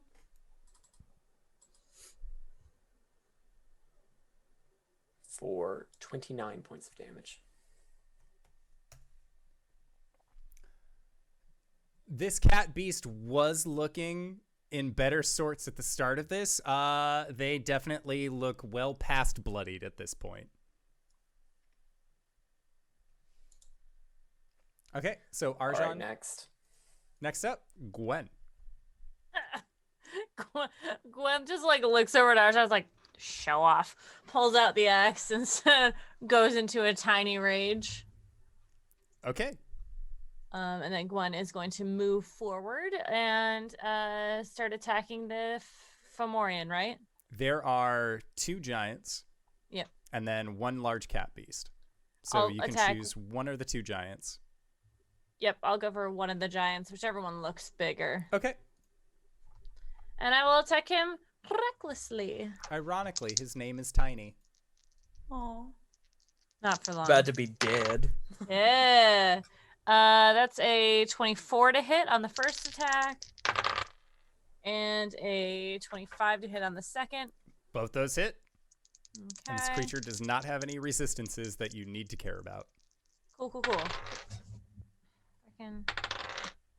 I'm gonna re-roll one of those. Ooh, perfect. So that's gonna be 22 for the first attack and 16 for the second attack. Okay. And Gwen's gonna shift between their legs so she's standing behind them. Not that it like makes any difference, but she's gonna basically her next thing is she's gonna start colossusing this guy. Okay. Sounds good. So, Gwen, that was your turn. Next up is the large cat beast that Arjhan has just shot repeatedly. So it is going to be looking towards you, Arjhan, and it is going to make a pouncing strike towards you. As it rushes forward, I need you to make a strength saving throw. How are we positioned? Because if it enters my threat range, I can make an attack of opportunity on it. Well, actually, before that, it actually needed to make a hit with its claw attack for the save. So it pounces. Arjhan, does an 11 hit you? It does not. All right, so this large cat-like beast pounces forward towards you. Arjhan, I would say that you guys can center yourself however you would like. Gwen has already rushed forward, so it is just Caelum, Cori, Arjhan in the back. How would you like to be positioned? Probably next to Arjhan and Cori, if we're supposedly this troop of betrayers. Yes. All right, so yeah, you are next to Arjhan when this large cat beast makes its attack. So Caelum, what would you like to do since it has entered your threat range? Does a 27 hit? Yep. Cool. Nice. Dope. As it runs by Caelum, he's going to cast a Nevermore to deal 30 force damage to it. I like to think that I have enemies that can withstand your guys' stuff. This creature only had 31 HP left, so it drops. As it does its one thing for the whole round, it jumps forward, misses, and dies. Oh, Caelum steps in front of Arjhan as it's pouncing and just kicks it in the jaw. Okay. And with a large blast of necrotic energy, the head sort of twists, the body lands on its side, and it just skids off the ledge of the stage and then just falls. And you can hear, like, oh, nice. And, like, there is, like, an affirmation from Ardent as the announcer. What about the audience? The audience, like, there is, like, a, like... Again, like, for what you've been briefed on this play, most people can get past the royal guards, but then it is the head general and then the Daisen. So you guys are still in Act 1 of this 3-act play. So there is a, like, oh, very nice, very well done. It's all in giant, so Gwen's the only one hearing it. But there is, like, an affirmative murmur that is coming from the audience, and, like, the elves that are there are all just, again, watching this, and, like, it's very hard for them to feel alive at this point when looking towards it. But that is perfect because, hey, guess what? It's Cori's turn. Cori's going to stay where she is with her hood down. She moves a hand forward and casts Mantle of the Guardian, I think it's called. Crusader's Mantle. Gosh, that's what it is. And any allies within 30 feet of me, whenever they hit within a weapon attack, they get to add a d4 of radiant damage to their attacks. Okay. And she does that as an action. I think that she's just going to stand there ominously like the final boss. Okay. Sounds good. So Cori has cast this, looking ominously, hood drawn, and there is, like, normally your Crusader's Mantle takes on this very, like, bright golden color. It's almost like a light purplish color that seems to go around your friends, almost leading to, like, we are the villains of the piece. So then next up in the initiative order, Caelum. Caelum's going to spin, duck behind Arjhan, and quickly cast haste on him. Okay. Yeah, that's his turn. Okay, sounds good. So then next up is the Royal Guard that Gwen recklessly attacked, and they are going to take this opportunity. They actually have a long glaive that they are going to twist around and try and slam down onto you. And Gwen, with the size that you are, and with the size of this weapon, like, you can only have a point so sharp, they're basically just hitting you with a large blunt end of a piece of metal. But with a reckless attack, that is a 21 to hit. Mm-hmm. And that is going to be for 15 points of bludgeoning damage. Okay. And then they are going to make a second attack. That is for a 22 to hit. Mm-hmm. For 18 points of bludgeoning. Cool. Next up is the second member of the Royal Guards, who's seeing that this small one has rushed up and made themselves quite available for hitting. They are going to try and do the same. That is going to be a 19 to hit for 16 points of bludgeoning. And then a 22 to hit for 15 points of bludgeoning.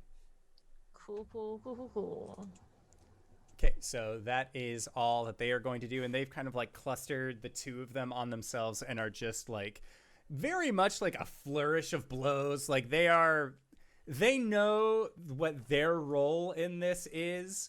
From what you guys have been briefed on, the giants will get resurrected after this if they do fall in battle typically. So like they're like, oh yeah, oh you killed me, oh how terrible, okay, here's a diamond worth 100 gold pieces, Shazam, I'm back. Like they are not expecting this to be their final moment, so they are just playing it up when fighting with you, even if it does seem a little bit more precarious than normal. Arjhan, it is your turn at the top of the round. I would like to move my hunter's mark to one of the giants Okay. and attack with my crossbow. Does a 19 hit? A 19 does hit. And are you attacking the one that Gwen has already slashed upon, or a fresh one? The one... I'm trying to get some sloppy seconds. Okay, sounds good. Focusing fire. 17 points of damage for the first one. Okay. Natural 20. Holy shit.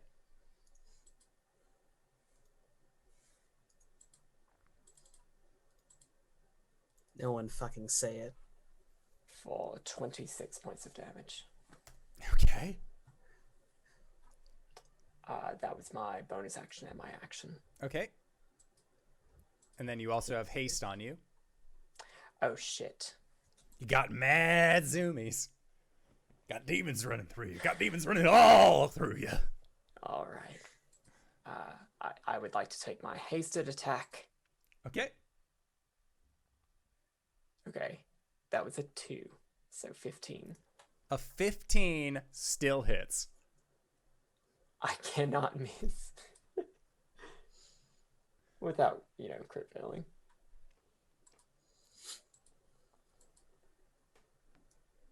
Okay, for 10 points of damage. Okay, they are still up, not looking great, to say Were you the adding least. the plus, like the 1d4 that Cori gave us? To To his attacks damage. from Every the time you Crusader's hit. Mantle. Yeah. Every time you hit, you an get extra d4. So that would be 2d4 from the crit, but you had that just on this crit, not the last one. So since you hit with 2 attacks, you would roll an additional 3d4 because one of them was a crit. I hit with 3 attacks. This turn? Yes. Because of the hasted of action, haste. so it's 4. Right, yeah. So roll 4d4 and then add those to the overall damage pool. 8. 8? Okay. Sounds good. So, Arjhan, you got the zoomies. You just drank a pot of coffee. You're feeling good. And man, is damage actually showing on this creature. Is that additional 8 damage from the Crusader's Mantle? Pop, pop, pop on this creature. Gwen, you had focused on them. They fall to their knees and then flump forward in a large pile of body. fucking stop it. I can't. I can. All right. Don't. So then, Gwen, it is your turn. There is only one giant left. You guys are on the second round. Gwen moves up and begins to attack this gentleman's ankles recklessly. Probably his feet. Oh, that's nat 20. Blah, blah, blah, blah. Okay, hold on. And that is a 25 on the second one. Nat 20 is an extra D12 extra die when critting that does not apply to the D4s.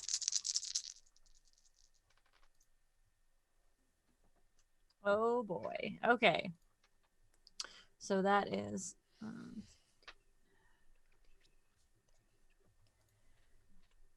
36 damage 36 total damage between the two attacks? on the first hit.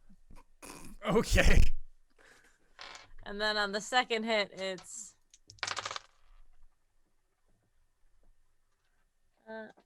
21. Okay. 21. 21.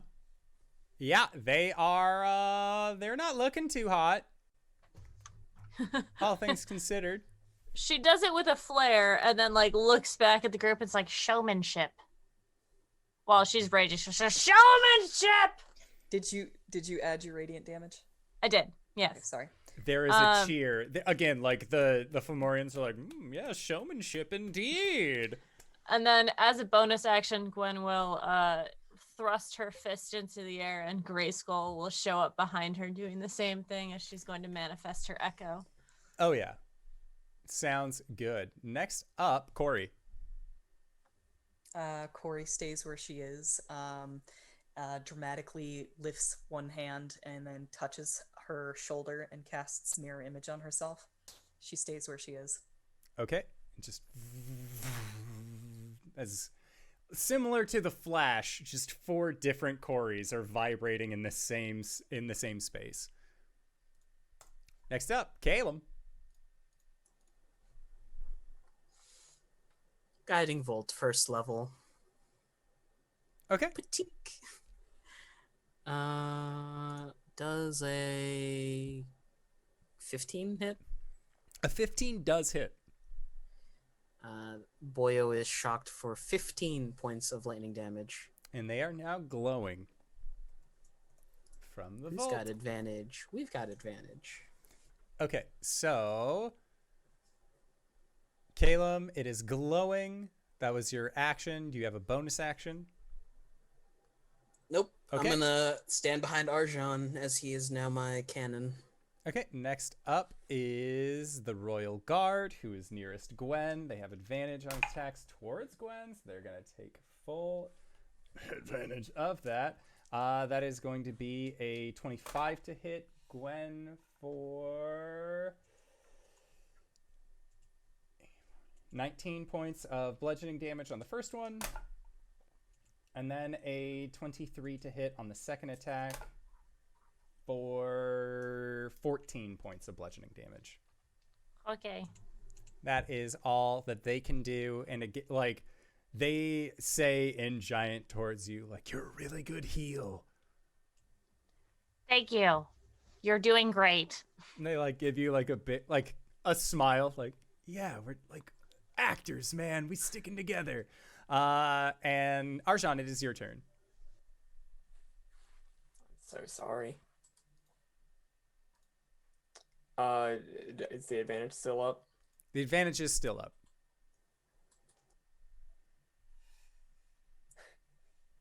I rolled a 2 and a 3, which is a 16, which hits. That'll do her.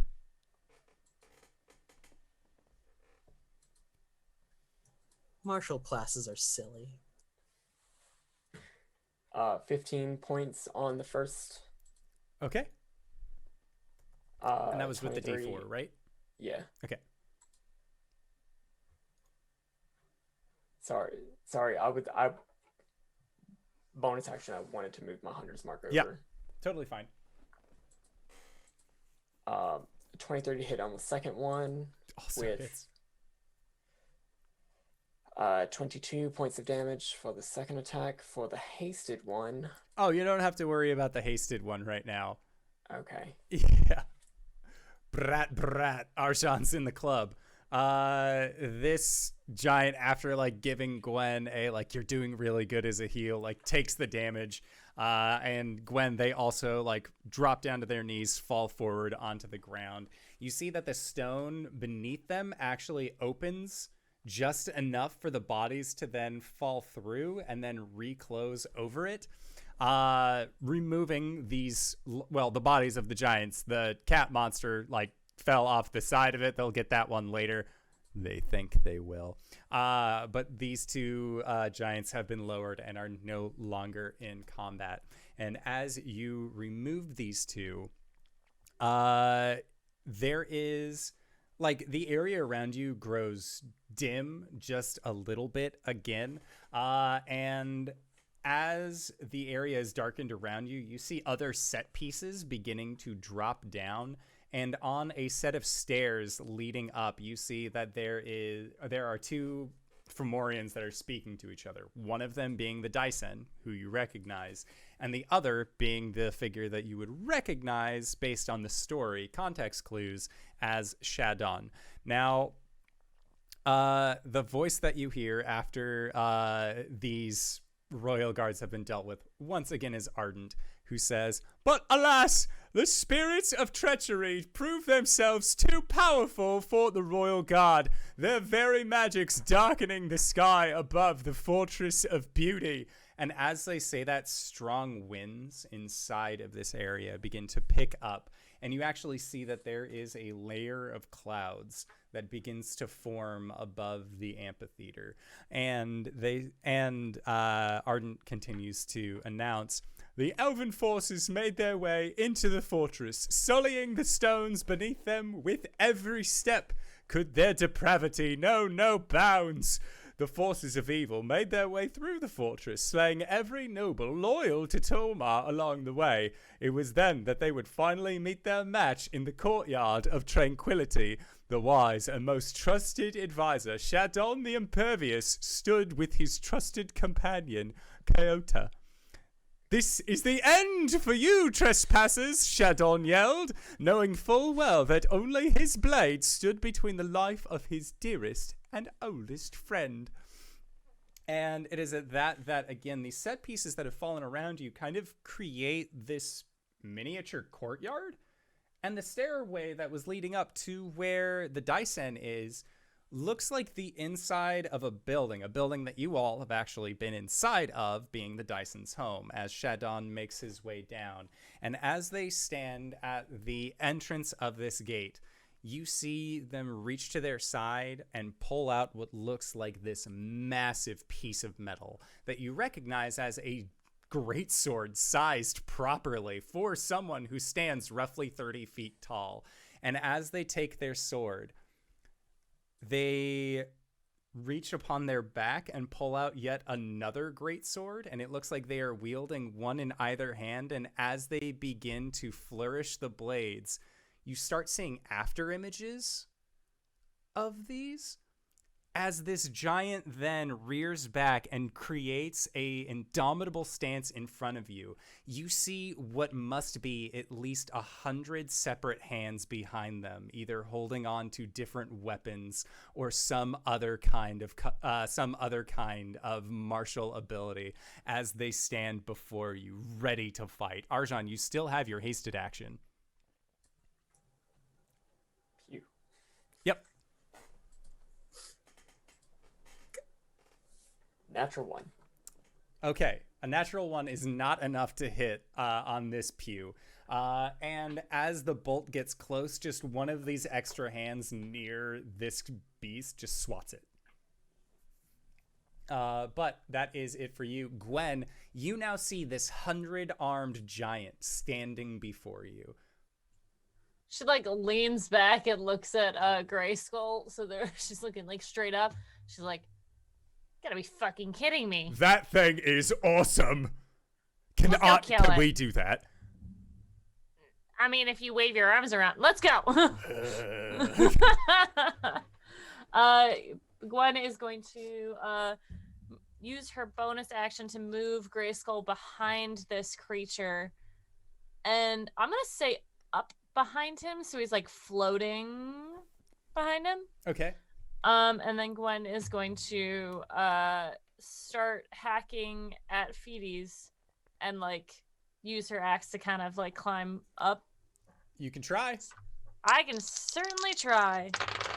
How's it? 29 Yeah, that'll hit. and a 25. Both of those are fine. I'm attacking recklessly, just to be Oh, clear. of course. We still have the thing up, right, Cori? Crusader's Mantle. Yeah, Cori has not even been targeted because you guys are literally killing these enemies faster than they have the opportunity to move on past you. I'm sorry. Don't be. This is awesome. Okay. So that's 22 on the first attack and 18 on the second. Okay. Do you need to know splits of radiance versus? Nope. Okay, cool. And then so that was all my stuff. Yes, I'm done. Okay. Next up, Cori. I think Cori will she's only like revealed one hand throughout all of this, and she's going to draw that hand back to her face as though she's considering quietly. Does anybody need healing? No? All right. Genji does. Genji always needs healing. Need healing. That's fine. She's just going to stay where she is. Okay. Cori, as you are staying where you are, finger on your chin, contemplating, you start hearing something. And it is very quiet. It sounds like whispers. And the words that you hear are, could it be? Is she back? She said that she was going to be. Is it really? And that is just kind of this small cacophony that seems to be amidst you as you are in this contemplative state. Caelum. Second level guiding bolt. 24. Yeah, that'll hit. Nope, that's the wrong button. 25 points of radiant damage. Not radiant, sorry, lightning. Okay. And next attack has advantage. Sounds good. As it turns out, the next attack is actually Shadon, the Impervious. And they, with their many greatswords, with Gwen being immediately nearby, are going to take a series of smackdowns against you, Gwen. Oh, that is a 30 to hit. Yep. Okay, so Gwen, you are going to be taking on the first hit 25 points of slashing damage. Okay. Second attack is a 26 to hit for 24 points of slashing damage. Mm-hmm. Third attack. That is a natural 20. Oh, good. I rescind what I said earlier, Cori. 10,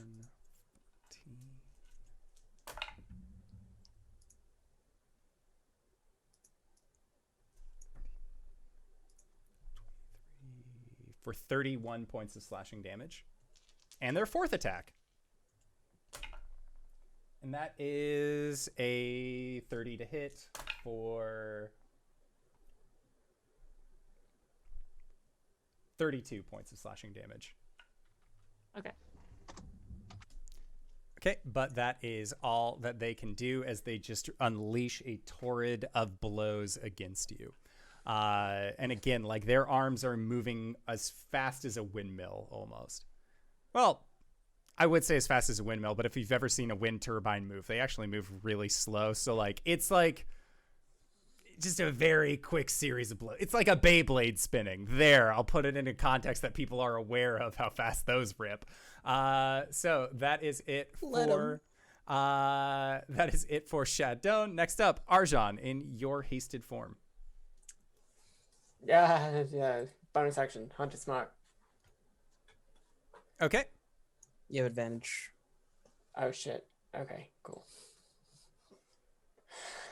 The second one was natural one. 19. 19 hits. Or actually, sorry. It is going to use its reaction to swat it out of the sky, adding 5 to its AC against the weapon attack that would hit it. Second attack. Okay. 25. Okay, so a 25. Yes, that'll hit. 15 points of damage. Hasted attack. 23.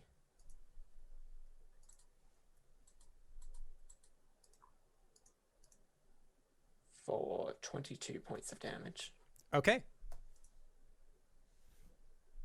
They take it. They are... That is all. Yeah. They like block the first one, but as one of their hands moves down, you're just able to kind of pepper them in the shoulder. Next up, Gwen. Gwen is going to attempt to climb him. Well, I mean, like, thematically climb him, not like Shadow of Colossus climb him and attack him with her axe. Okay. Recklessly. I touched a car that didn't belong to me. That's a nat 20. Bwomp, bwomp, bwomp, bwomp. God This damn. dice is doing well. Cut to about an hour and a half ago, and I was like, you guys are doing really well today. Fuck me, I suppose. This is great. That's a 26 to hit. Okay, that also hits. Okay, the first attack. Oh, that's a 1. Okay, so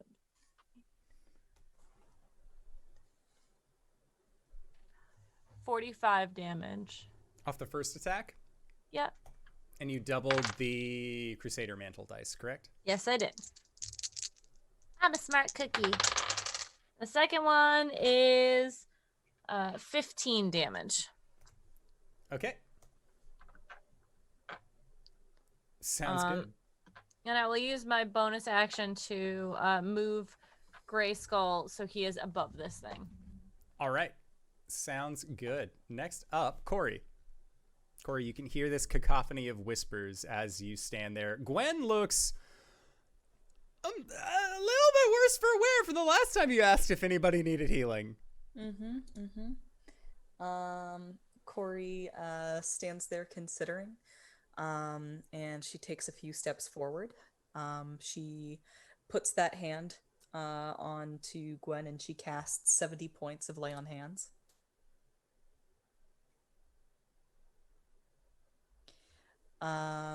Is the Daisen visible from where she is? The Daisen is barely visible. They are off stage. If that helps. Is he close enough for an Oath of Enmity? How far away is Oath of Enmity? 10 feet. I'll wait on that. They are not. Yeah. She heals Gwen. Okay, sounds good.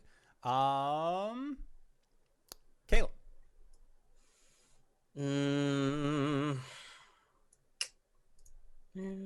Sometimes just gotta let her rip. Conserve. Can I have him make a dex save? Well, he can try. That dex save is actually a modified 20. That passes. Caelum tries to cast Sacred Flame. It does not work. Okay.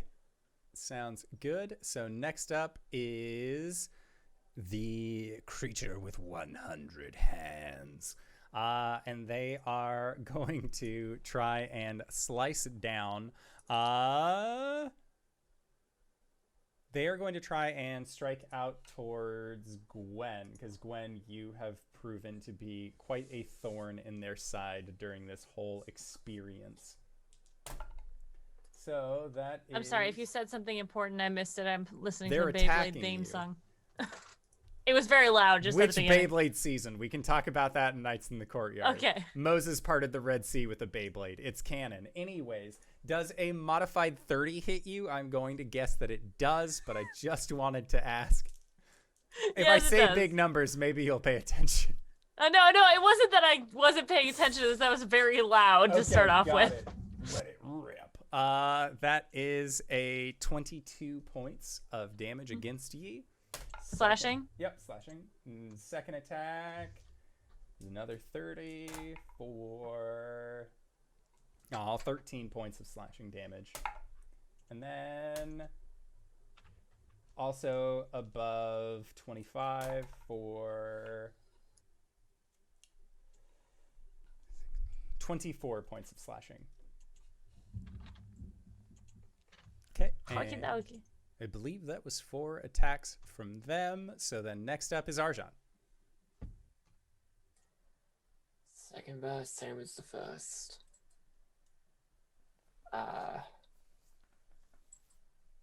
First shot. 24. Okay, 24 hits. You will also have advantage on the first attack because, or no, Caelum did not do a Sacred Flame. Never mind. Don't worry about that. Okay, well, I'm saving that natural 20 for the second shot then. Holy shit. Womp, womp, womp, womp. 21 points of damage for the first attack. Okay.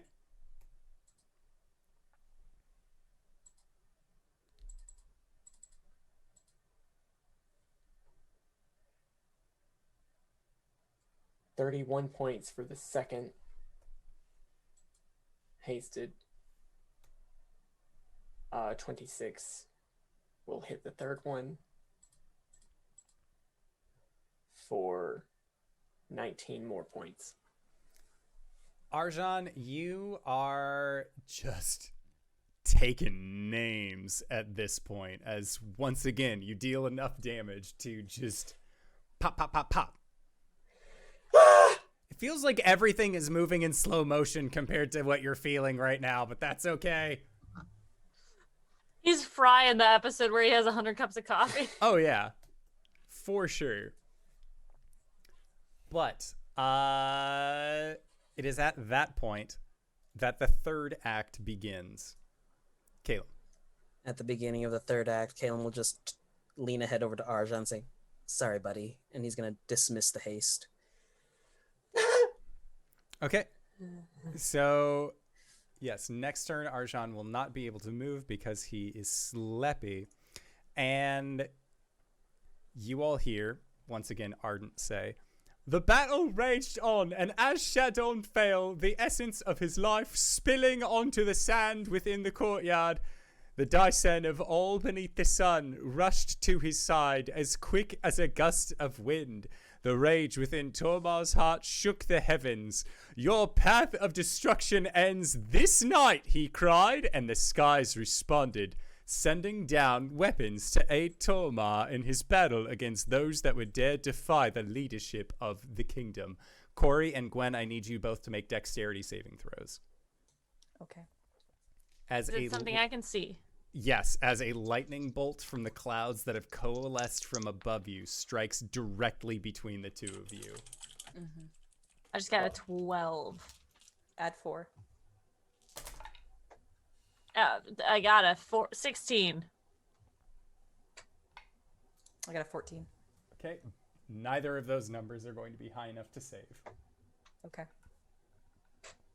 This is a spell? This is not. Oh god. You both take 30 points of lightning damage as the Daisen appears from this bolt of lightning, and as they stand, they take off their robes to reveal their painted chest as well. Something that only Cori has seen from the group of you, but they reach up towards the sky, head bowed, and another crack of lightning strikes against their palm, and as it does, the Daisen grips, and you see a sword of pure lightning extend from their hand as they get ready for combat. Arjhan. How does that work? Okay. We can talk about that in Nights in the Courtyard. Okay. So- I do want to say just because like I was able to get my final attack with my action the last time we did scene change. Yes. I am going to. I'm going to say that Arjhan is still going to be stunned for his next turn. So Okay. I automatically fail the strength and dex saves, so keep that in mind. Okay. So Gwen, the Daisen has appeared, coursing electric energy throughout their person. They are right next to you. Grayskull was above where Shadon was, took the full brunt of the lightning ripping through him. He is no longer there. It's fine. Okie dokie. Gwen is going to not change tactics at all because that's how she rolls. And she is going to use her bonus action to summon Salamarn behind the Daisen. And she is going to attack recklessly. Okay. This is not a good idea. Gwen doesn't know this is not a good idea. Okay. Let's see if I can do this. That's going to be 28 on the first hit. Okay. Oh, another natural 20. That's a third one on the same dice. Blah, blah. But yeah. All right.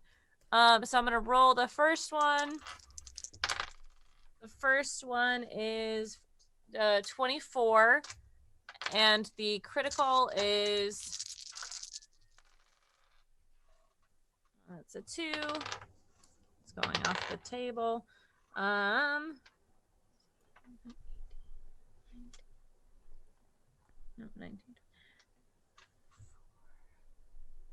34 damage on the second hit. And then Gwen is going to... Wait, so how much on the first one? Sorry. I don't remember. 24?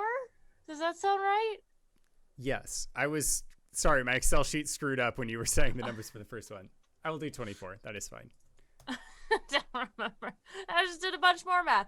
And then Gwen is going to use... Well, no, I used my bonus action to summon Salamarn. She is going to use her Unleash Incarnation to make another attack from Salamarn's location. That's not a bonus action, it's just a thing. Take one additional melee attack. Okay. That's another nat 20. Nice! Different dice, though. Different dice. Oh, boy, do I love this game. So many dice. Homeboy killing it. Stompfoot killing shit. Totes. 16, 21. 33 damage on that one. Okay. Between a 34, a 24, and a 33 in terms of damage, Gwen, you have dealt almost 100 points in a single turn. Yay! If I hadn't had to summon Salamarn, I could have done 2 more attacks. At the end of your turn, they are going to use a legendary action. Oh, I bet. Yeah, that's going to do it. A 32 to hit you. And Gwen, as you strike out towards the Daisen, they look towards you with this very kind, very gentle face. And you see their chest open for rows and rows of impossible teeth as a large tongue comes out, wraps around you, and pulls you in for a bite attack. Gross. So, Gwen, while you are bitted by this attack, since it has landed, you are going to be grappled. So, that is... Why didn't I have these dice ready? I had all the other ones. That is going to be for a total of 26 points of piercing damage from their bite. Cool. It's always the first attack on a new enemy where I'm like, how badly is this gonna hurt? The lair action fires. Oh! Mm-hmm. And as this lair action fires off, lightning once again courses down through the sky. Caelum and Arjhan, the two of you have been standing directly next to each other this entire time. So I need you both to make dexterity saves. Arjhan, because you were stunned, you automatically fail, correct? That's correct. 4. All right, you both fail this dexterity save, as you are both going to be taking...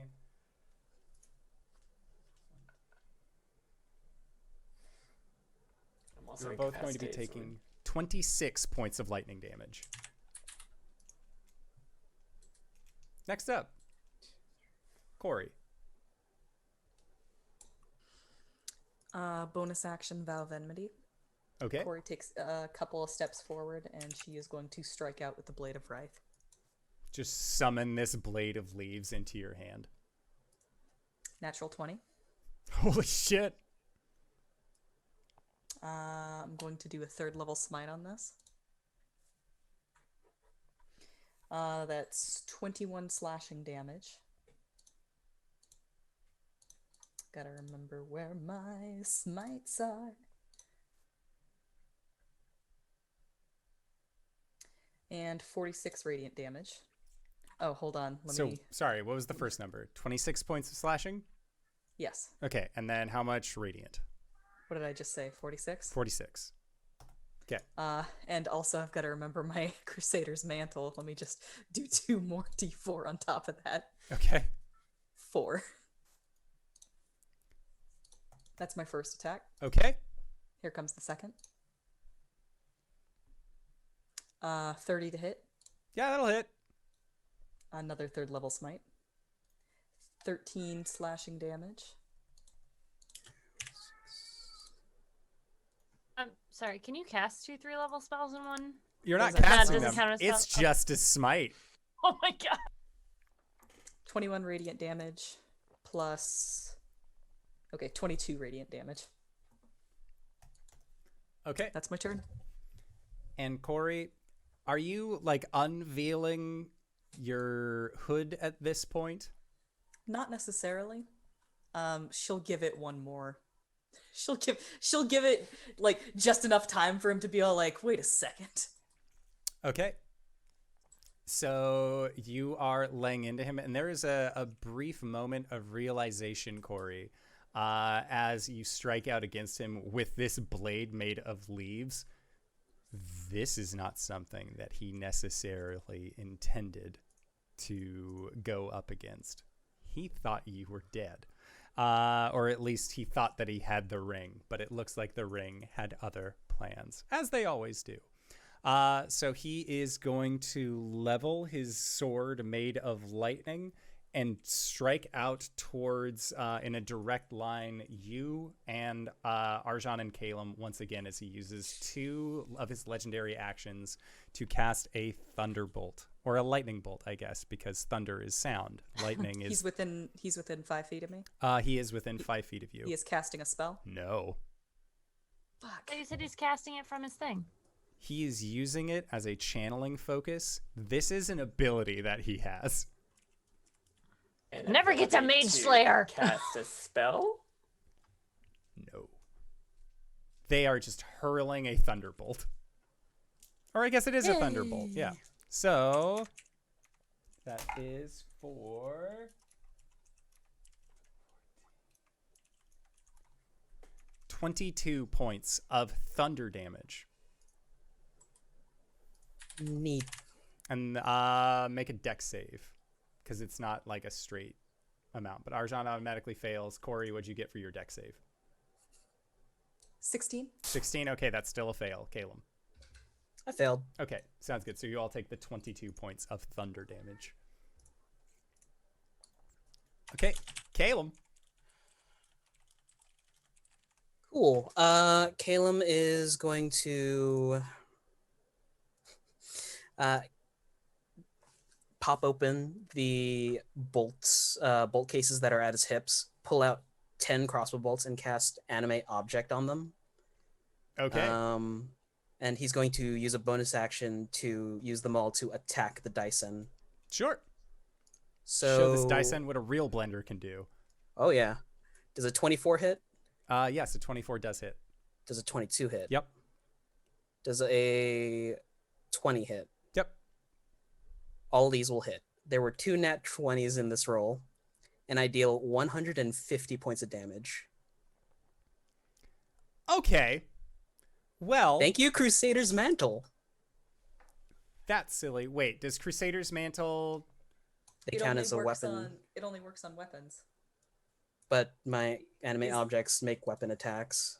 But they were not the targets of the Crusader's Mantle. It's an aura, It is an aura. But so any how large target. is your aura? But okay. Is an okay. animated object a spell? Like, I feel like that's a spell. Question. How large is your aura? 30 feet, if I 30 remember feet. correctly. That is Corey. farther than Cori is away from you. But I if can this send them bolts are over there, to them. then that would work. But Corey, can you read Crusader's Mantle for us one more Absolutely. time? Paying very close attention to who the recipients are. Okay. Holy power radiates from you in an aura of with a 30-foot radius, awakening boldness in friendly creatures. Until the spell ends, the aura moves with you, centered on you. While in the aura, each non-hostile creature in the aura, including you, deals an extra 1d6 radiant damage when it hits with a weapon attack. And anime So are you objects gonna are not roll- creatures. They're animated objects. They're But But they're not constructs. creatures. Okay, right? well, let me re-roll the... God damn.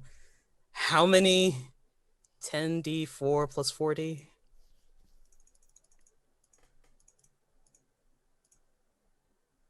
Okay.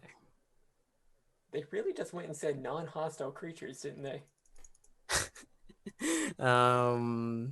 We're all hostile. Yeah, so... Well, not to me. I mean, it's Not still, usually, at least. It's still 72 points of damage. okay.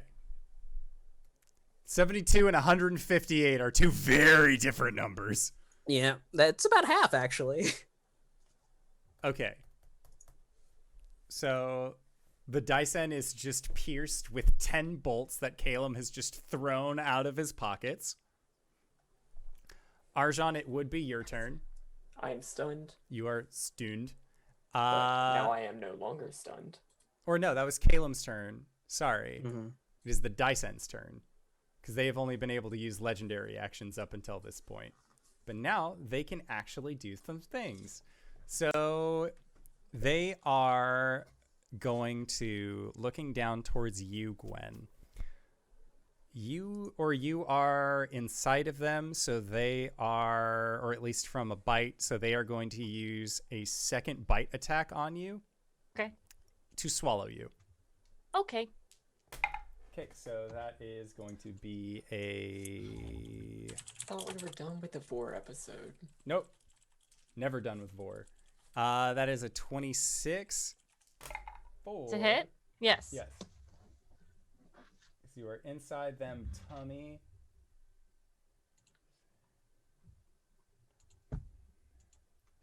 $17 plus... So 23 points of piercing damage, and you are swallowed. They are then going to turn with their lightning blade, and they are going to strike out towards you, Cori. And that is a 29 to hit. What's it? Yeah, I've got mirror image up. You have to. Okay. So with that in mind, what is a 9 hit? One of my duplicates. Okay, so the duplicate just gets fucking roasted. I do believe, because they only have, like, what, 1 HP? Yeah. No, if they get hit, they go. Okay, so he strikes down in an attempt to hit at that, is unable to. Next up, Gwen. Gwen, you are restrained and stuck inside of this dude's tummy. Okay, Gwen is going to use her bonus action, and outside of this creature, Salamarn is going to go, oh, fuck. And then Gwen is going to swap places with it. With You her. did it to her again. I didn't know. I didn't know. So she kind of like is covered in muck and is like rights herself, and she's like, ah. And she is going to then do 2 attacks on his buttocks. He hasn't moved, right? No, he hasn't been able to. Okay. Continuing to do this recklessly because, oh boy. No, yeah, I can't. 26 and 28. Both hit. Okay. Okay, that is 20 on the first hit and 22 on the second hit. Okay. And I've already used my bonus action. You know what? Why not? Let's unleash incarnation. Wait, no. She is grappled, so she can still attack. She's right? restrained, so her she's attacks not have restrained? disadvantage. Okay. She's also so- blinded, also disadvantage, but that's fine. Okay. No, yeah, why not? So it would just be a straight roll since we're recklessly attacking. Okay. That's a 21. 21 also hits. Ooh, okay, cool. Oh god, 22 damage. Okay. Salamar doing work inside. Salamar is doing her heckin' best. She is. At the end of your turn, the Daisen is going to try and make a bite attack towards Cori. So, does a 6 hit the real you? Yes. Okay. Then does a modified 20 to hit actually bite you? Yeah. Okay. So they are going to be dealing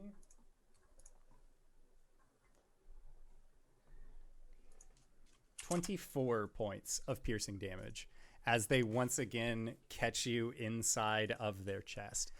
And Cori, going into your turn, you are caught inside this chest. You can hear the growing sounds of the whispers of the people there. Caelum, you have your hand raised. I'm counting Okay, sounds animate good. object attack, sorry. Gotcha.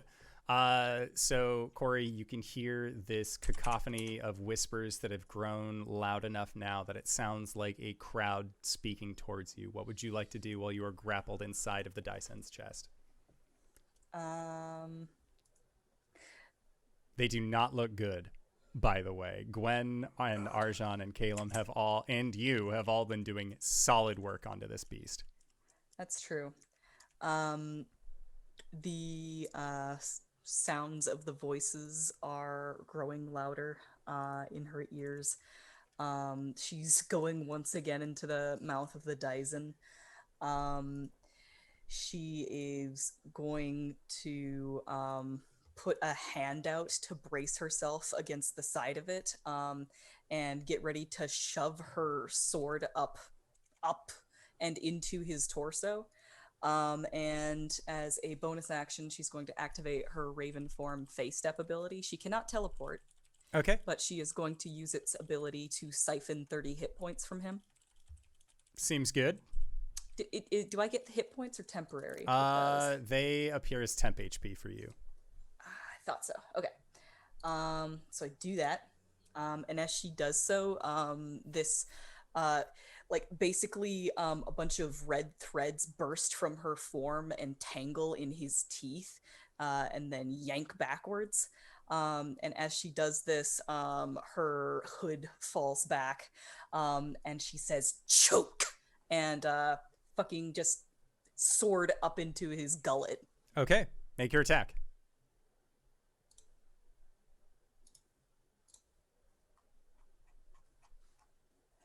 Uh, 30 to hit. That'll hit. Okay. She's going to put a second level smite on this. So that's going to be 20 radiant damage, along with 11 slashing damage. And she will do her... Oh.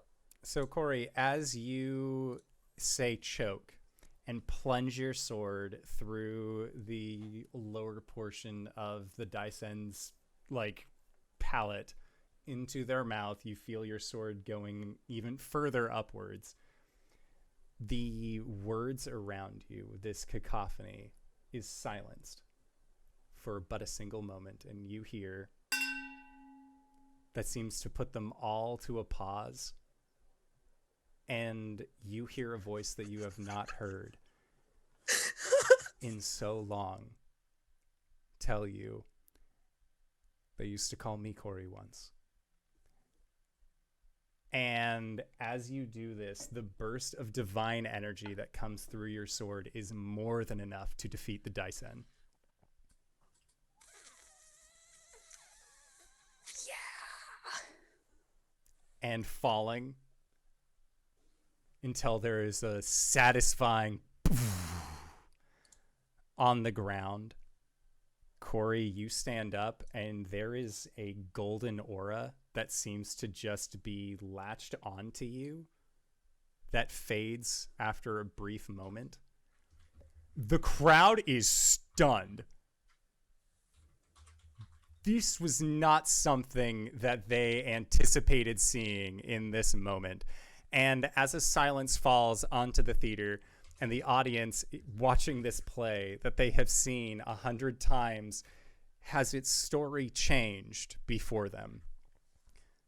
Arjhan begins to stammer as they try and regain control of the situation, as murmurs in Elven and Giant begin to fill the theater, as the dissipating electricity of Tormar's fury begins to give way to a new energy, the unrest of hundreds and hundreds of scorned onlookers. And the announcer's stammering is soon met with a sharp and wet interruption that you have come to recognize as the sound of a blade entering into an area of a body that should never contain steel.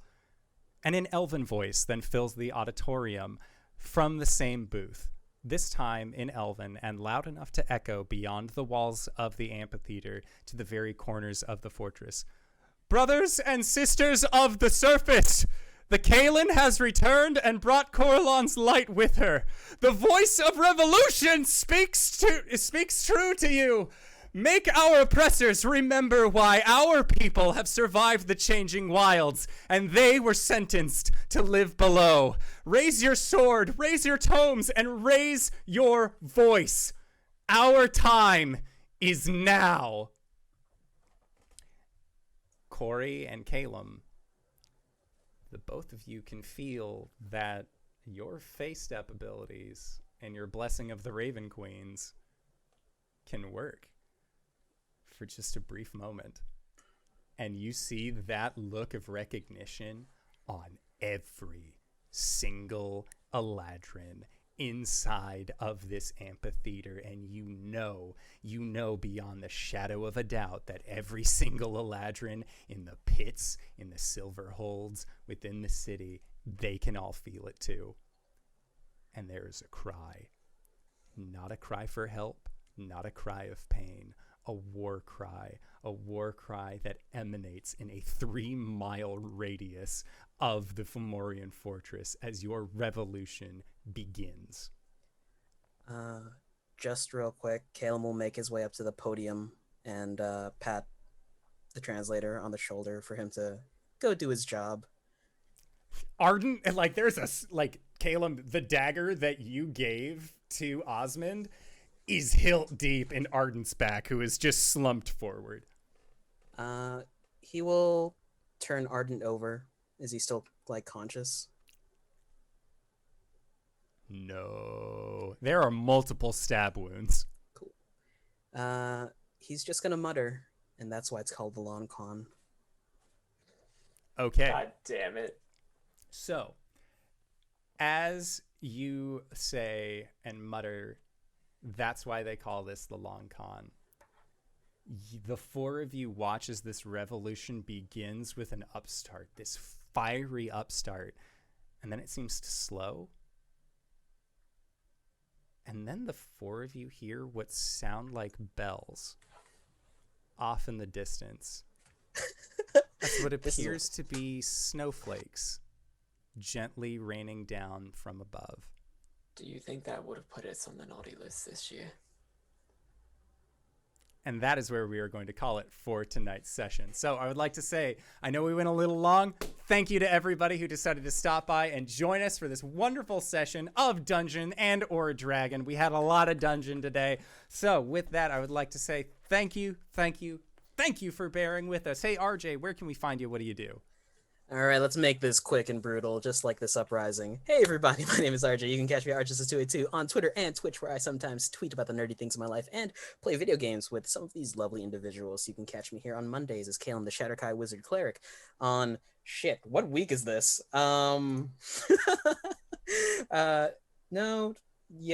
No, you can catch me over at G Game Nights this Saturday, where we're playing Overarms. It's our JoJo Persona-inspired adventures, and I'm currently fighting someone from my past. It's the guardian deity of my family, and we're in the desert, and she has a sword, and I do not. Also, I'm a new permanent member over at the Hype Goblins channel, so catch me over there every Sunday morning at 10 a.m. EST, where I play Rollin Granbrook, a combat medic who is just really tired. He's just doing his job. DanaeKeener.com. Hi, I'm LBHackEmUp. You can find me at LBHackEmUp on the Twitters and the Twitches, where you can find my non-updated schedule. So it's kind of a toss-up as to what you're going to get if you can see it. I should be streaming tomorrow afternoon at 3 o'clock. We are playing We Happy Few. I guess it's just, happy holidays and vive la revolution. DanaeKeener.com. Hoi. I'm Cyber. My stuff's on twitch.tv/cyberwolf1201, but you're not going to see me there for a little bit. Not until next year, anyway. Where you can find me is on Dramoni TV with a whole bunch of other really cool people. And a lot of us are going to be on High Shelf throughout the week, raising money for the Trevor Project, including me tomorrow. I'm going to be running a game of Bite Marks. With some fun people. They're gonna be werewolves. It's gonna be fun. I hope. Stop by. You might be able to win stuff like a copy of Hades or some Modifius money, Modifius bucks, so that you could buy Vampire the Masquerade stuff, or a Werewolf the Apocalypse 20th anniversary core set. Those exist. They have a lot of cool stuff that I wasn't aware of in them. So yeah, you definitely come by and check that out.